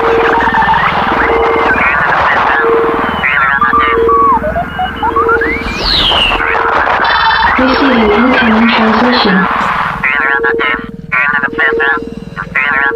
Welcome back to this week's edition of the Escape Podcast, and I can tell you that things are about to get a little bit problematic because Darth Malak is about to return to the holotables, and that means more and more people are actually going to be trying to get Darth Malak, and this man knows everything about Darth Malak and everything you possibly need to know about him. He's known as Darkjo, also known as Mr. Bastilla on the bench from Germany. Guten Tag, welcome to the Escape Podcast. Well, hello guys. Hello, mate, and welcome to the Escape Podcast, or should I say Guten Tag, and it's great to have you here, man. Great having me. Yeah, man. So I wanted to bring you on, and as Scotty said, he may already be released right now. I will absolutely admit that this interview is in the can because we wanted to make sure that we had you for whenever they spring Darth Malak on us, we could slap it right in the show. But you are one of the unique, not one of, you are the unique person that has the title, as Scotty said, Bastilla on the bench. You didn't use Lightside Bastilla. Lightside Bastilla, ladies and gentlemen. You didn't use Lightside Bastilla to unlock Malak. You brought in a little... You brought in T3 of all things. Yeah, sadly I had to. So you had to. Yeah. This wasn't a choice on your part. This was I can't bring Bastilla, so I'm just throwing everything I have into T3, into Jolie, and so what? You saw all these videos, I'm sure, of all the attempts with the team that everybody else used.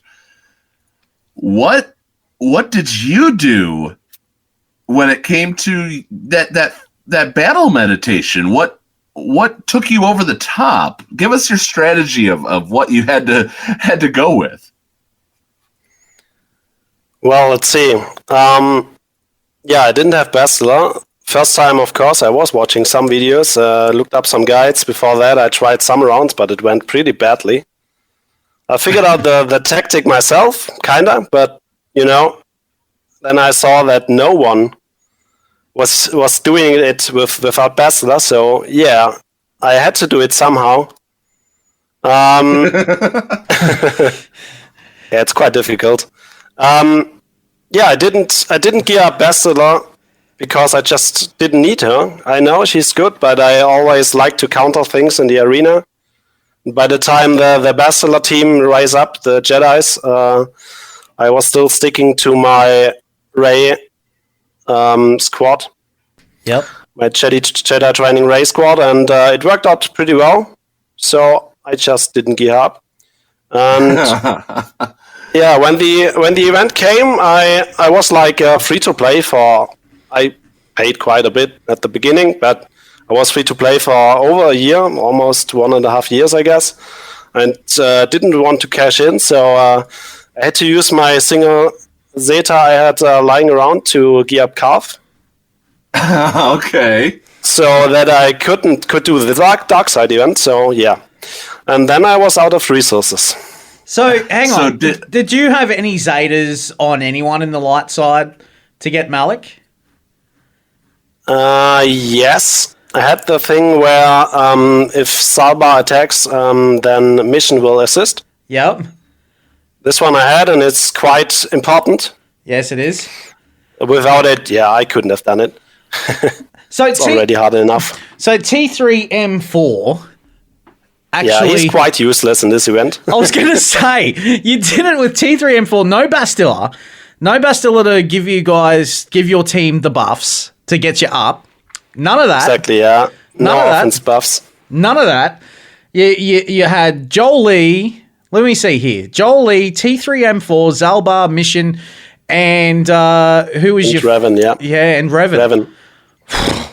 Man, you've got some cojones on you, don't you, Tiger? Hey? Well, I wanted to unlock him. What gear level was everybody? It was like Revan, obviously gear 12 already. And the others were mostly gear 11, I think. Yep. Wow. Yeah, mostly gear 11. I think Salbar mission might be gear 12. Might have been gear 12, probably. That's insane. When you did this, did you think that maybe you were the only one who did this without Bastilla, or were you like, oh, okay, it could be done without it. I'm just going to go along my merry way, and all of a sudden you find out you are. No, I didn't think I was the only one. I just thought like, well, they all have Bastilla, so obviously they will use her, and especially all the content creators will only show videos with Bastilla, so yeah, I thought, well, others are doing it probably, but it's hard. Man, that's awesome. And like, how long did it take you to work it out? I mean, how many times did you get smashed by Malak before you got the win? I didn't count the tries. What I did count about was the hours I put in. Yep. So how long did you I think this was on a weekend. Yep. So I had like Saturday was free, so I tried it for like 10 hours on and off. The whole Saturday, and then went to bed like didn't make it. So I came back on Sunday and said to myself, well, yeah, a few tries I can do, but I'm kind of exhausted already. So I really want to get him, but yeah. So I tried it for like 2 hours, and the first time I had him really down to the HP threshold where I thought I could make it. I was so nervous about it. Yeah. And then actually I got the right crits on the last hits, and actually made it. Wow. So all the stars just aligned for you on that final run, didn't they? Yeah, luckily. Man, I'm in envy of you. I really am, because I mean, you're talking to, I guess, well, Paul, I'm pretty sure you're another one. But like, actually, me, I actually had the characters ready. I had Bastilla. I had them all. The only thing I didn't have was Mission Zeta, but I had Zalbar Zeta. I had Joel E Zeta. I had all 3 Zetas on Jedi Revan. And I didn't get through the event. It's still pretty hard. Yeah, and I didn't get through the event. I actually had Malak down to the red, and I had one more. You didn't unlock him first try? No. Wow, okay. I had him down to the red. I had him ready to go, and then he force drained and got bloody power back somehow, and just absolutely annihilated my team. And I was so upset. My phone got thrown. There was a few things that I was saying, yelling out loud, which I can't repeat in this podcast. But, but having said that, man, I'm in envy of you, bro. I really am. Like, the fact that you managed to do it. I mean, like, I had the strategy down too, man. I was good to go. But yeah, man, like, this is great. You got Malak without Bastilla. Man, I salute you, bro. Well done. Thanks, man. Absolutely. Well, I guess it comes down to investing the time and having the right mods, because T3 and 4 is useless, so you just mod him for damage. And I guess that was use this basic, that's it. I guess that was my issue for that weekend as well, is that like I actually didn't have the amount of time I would have liked to have sunk into the event for that particular weekend. I think I was busy with work or something, and I just didn't have the time. But, you know, I was even trying to get the bastard even while I was at work even. So, you know, it just didn't, it didn't and work. getting in trouble. And getting in trouble for bloody playing the game while I was at work. But, you know, anyway, it doesn't matter. You know, I've got him the second time around. So it's all good. It's all good. Yeah, absolutely. So you would, one of the things, Darkjo, that you enjoy about this game, I think we were talking about earlier, you do happen to also enjoy the PvE content. What did you think? I know we're a week or so removed from the last GOTB, and one should be starting up or is going on.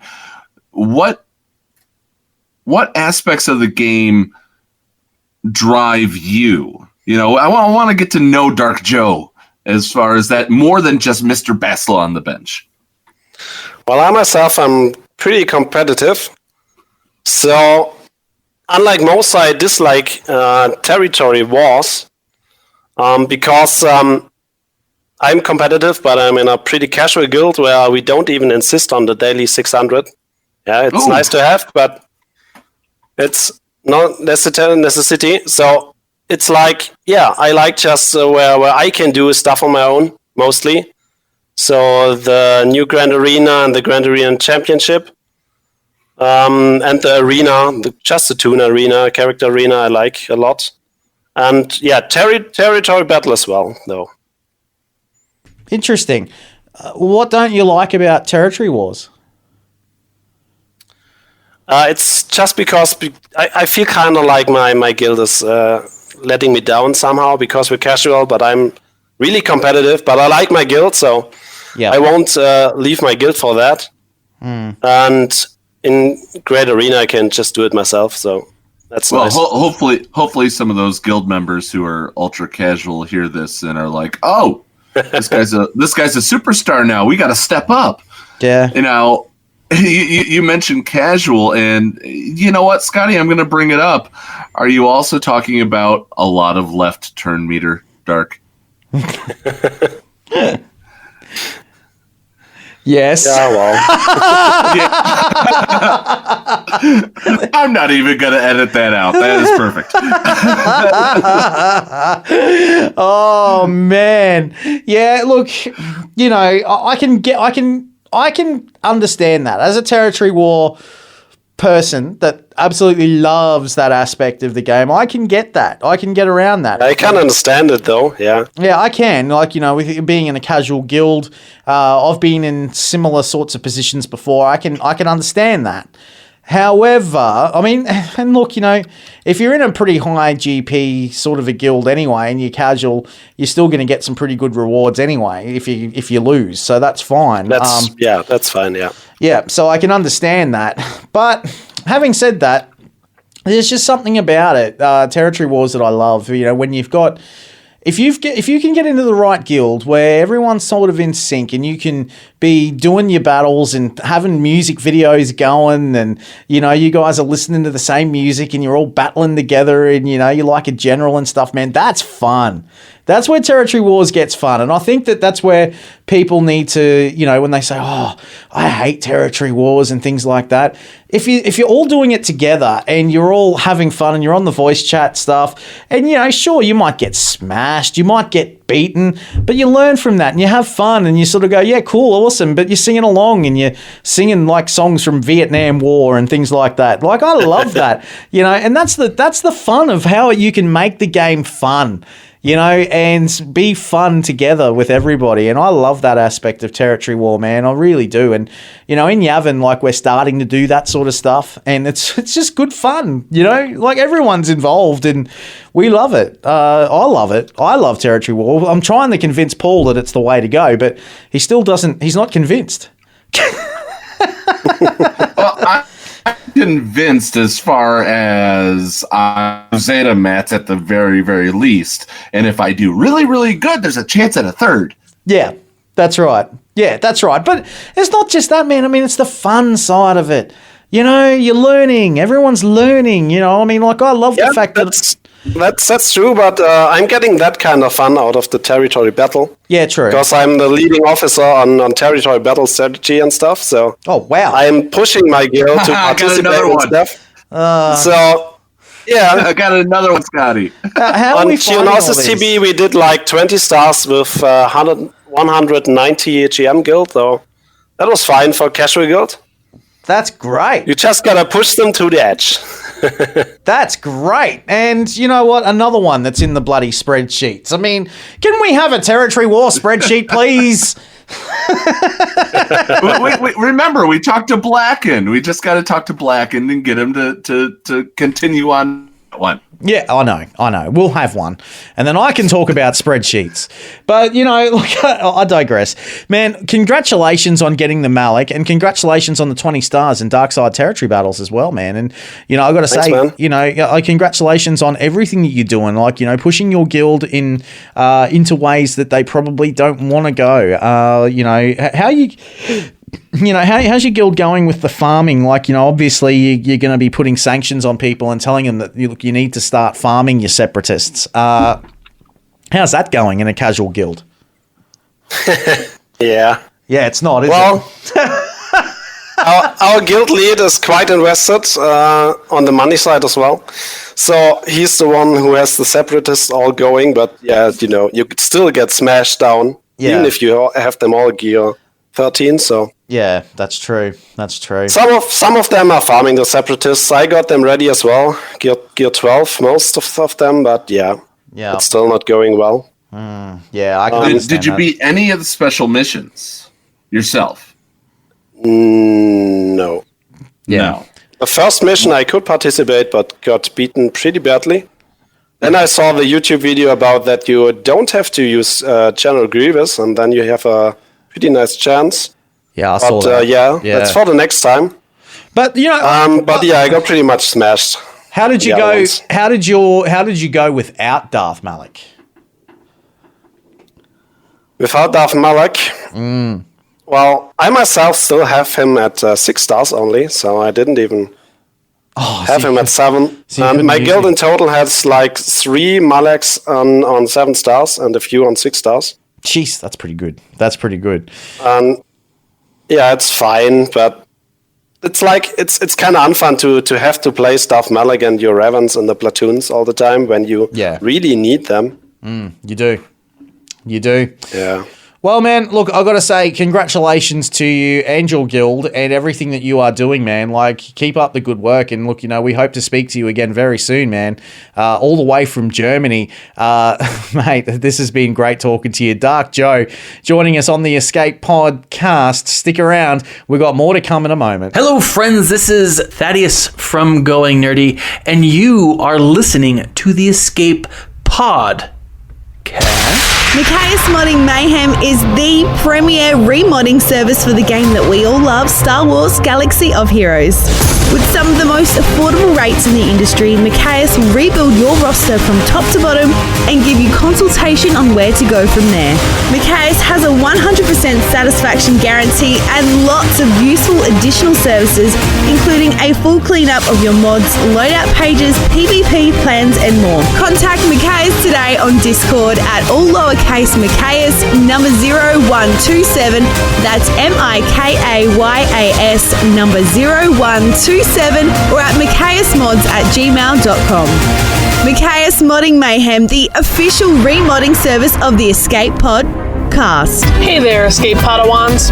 Everyone's favorite llama here to remind you that the Escape Podcast is on social media.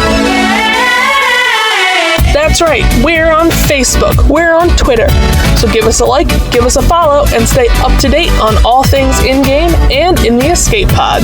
Our account links are down in the description or on our Discord server in the Show Links channel. See you on the net. Hey guys, it's the Nev here. If you want to hear more content from me, please come over to my channel. It's Nev. Simple as that. But if you're looking for me and you need to type something in the search, best put in my full name. It's Neil Andrew Eyre. You can also follow me on Twitter at PomPomtastic1, and you can find me on Discord, Nev, #9515. Hope to hear from you soon. Come on over and give me a like and a subscribe. 1, 2, 3. Llama, what are you doing? Well, Zed, I'm trying to count all the perks that Scotty and Paul give their Patreon supporters, but I don't think I have enough fingers.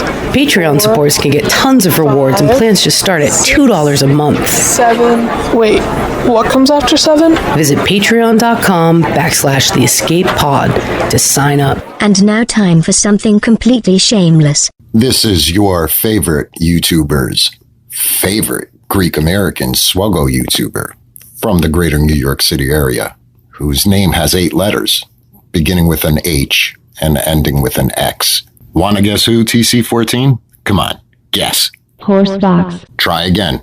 Homeobox. Seriously? Horsepex. You know what? Just forget it. I was trying to get you to say Hellenix, you dumb droid. Anyway, welcome back to the Escape Pod cast with your hosts, Paul Anthony and Scotty McLaren. Take it away, boys. I have a droid to disassemble. Oh dear. The Escape Pod cast. The Bridge.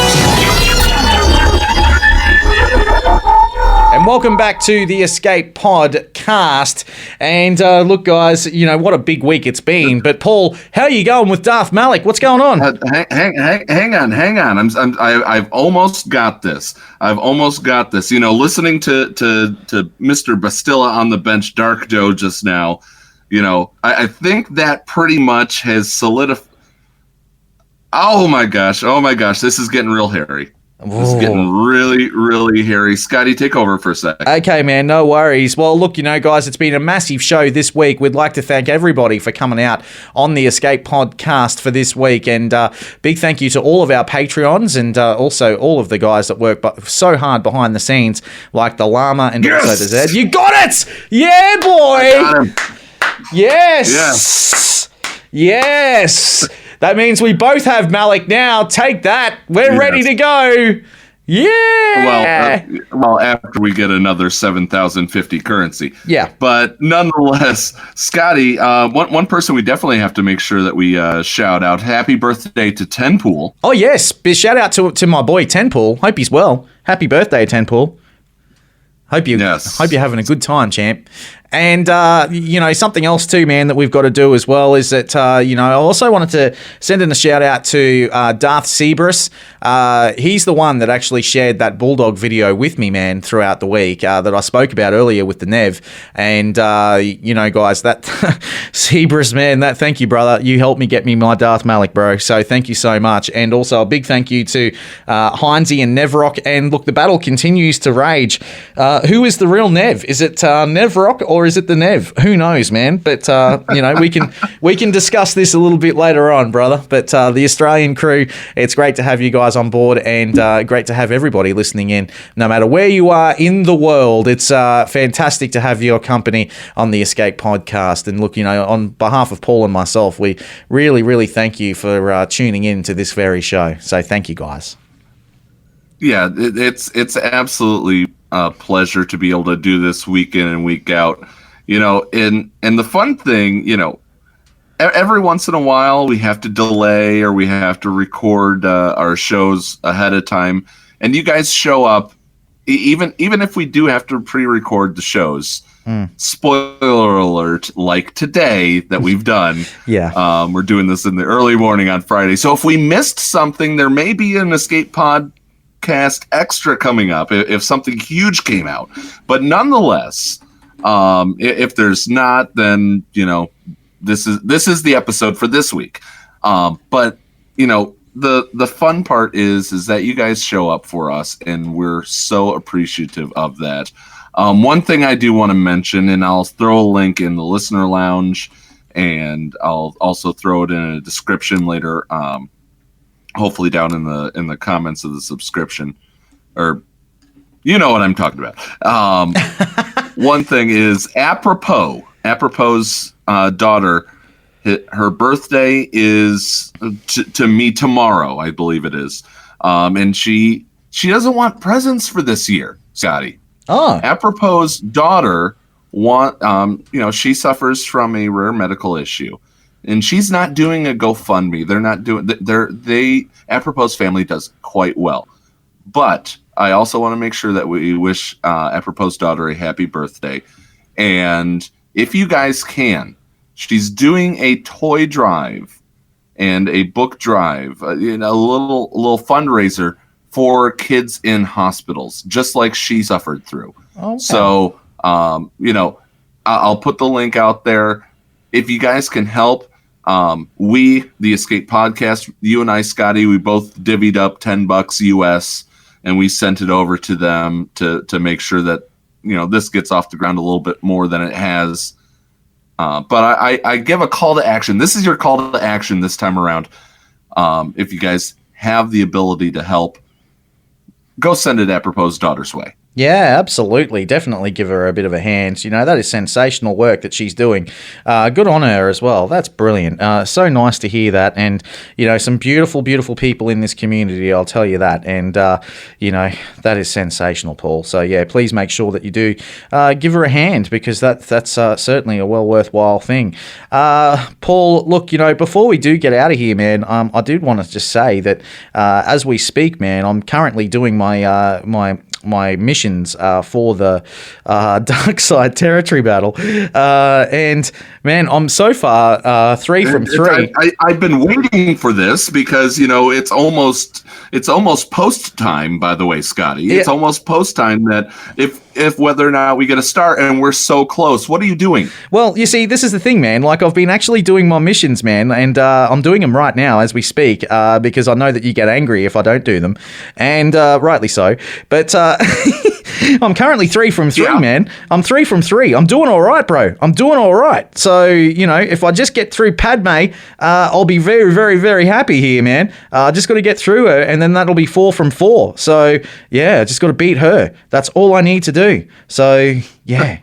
And then I'll be very, very happy. 4 from 4, man. This will be my best result yet in territory battles. What about that Wat Tambor shard? Oh, well, no, I haven't got... a Tambor shard yet? No, I'm leaving that for last. So I'll do that when we get off air. All right. So, yeah, I'm leaving that for last. I'm currently working down the bottom at the moment with my Darth Revan. Hopefully I can knock this over. All I need to do is just knock out Padme.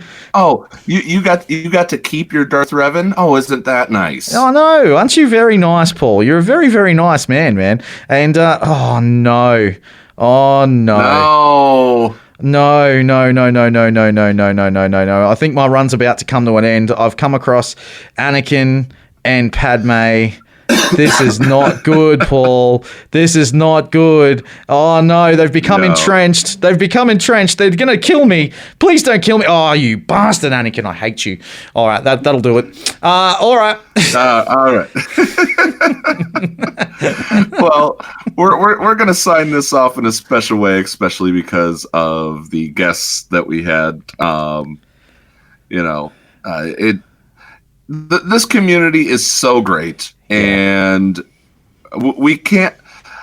I'm looking forward to seeing what we pull out of our hat next week, Scotty. I truly am. That we sometimes we do this week to week. Sometimes we plan deep ahead. This one was a deep ahead plan, but it came together in the very final wee hours of this morning. But nonetheless. Scotty, this has been a great show. Thank you for doing this with me. And with that being said, Scotty. Yes, mate. Push the button. Well, Paul, I would love to push the button. But before I push the button, we out of here. What's going on? Where the hell are we? Paris? Thank you for pressing the self-destruct button. Attention! This is Colonel Sanders in forward command. Abandon ship! Abandon ship! All personnel proceed to escape pods. Close down the circuits. Evacuate the city. Self-destruct mechanism has been activated. Abandon ship! Where is it? Where is it? It's gotta be here. Out of order! Even in the future, nothing works. This ship will self-destruct in exactly 10 seconds. Counting down. 10, 9, 8, 6. What happened to 7? Just kidding. 3, 2, 1. Have a nice day. Thank you.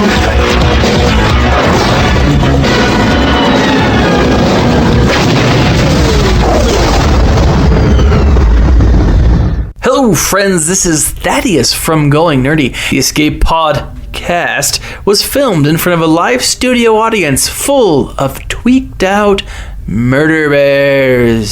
Sit, Ubu, sit. Good dog.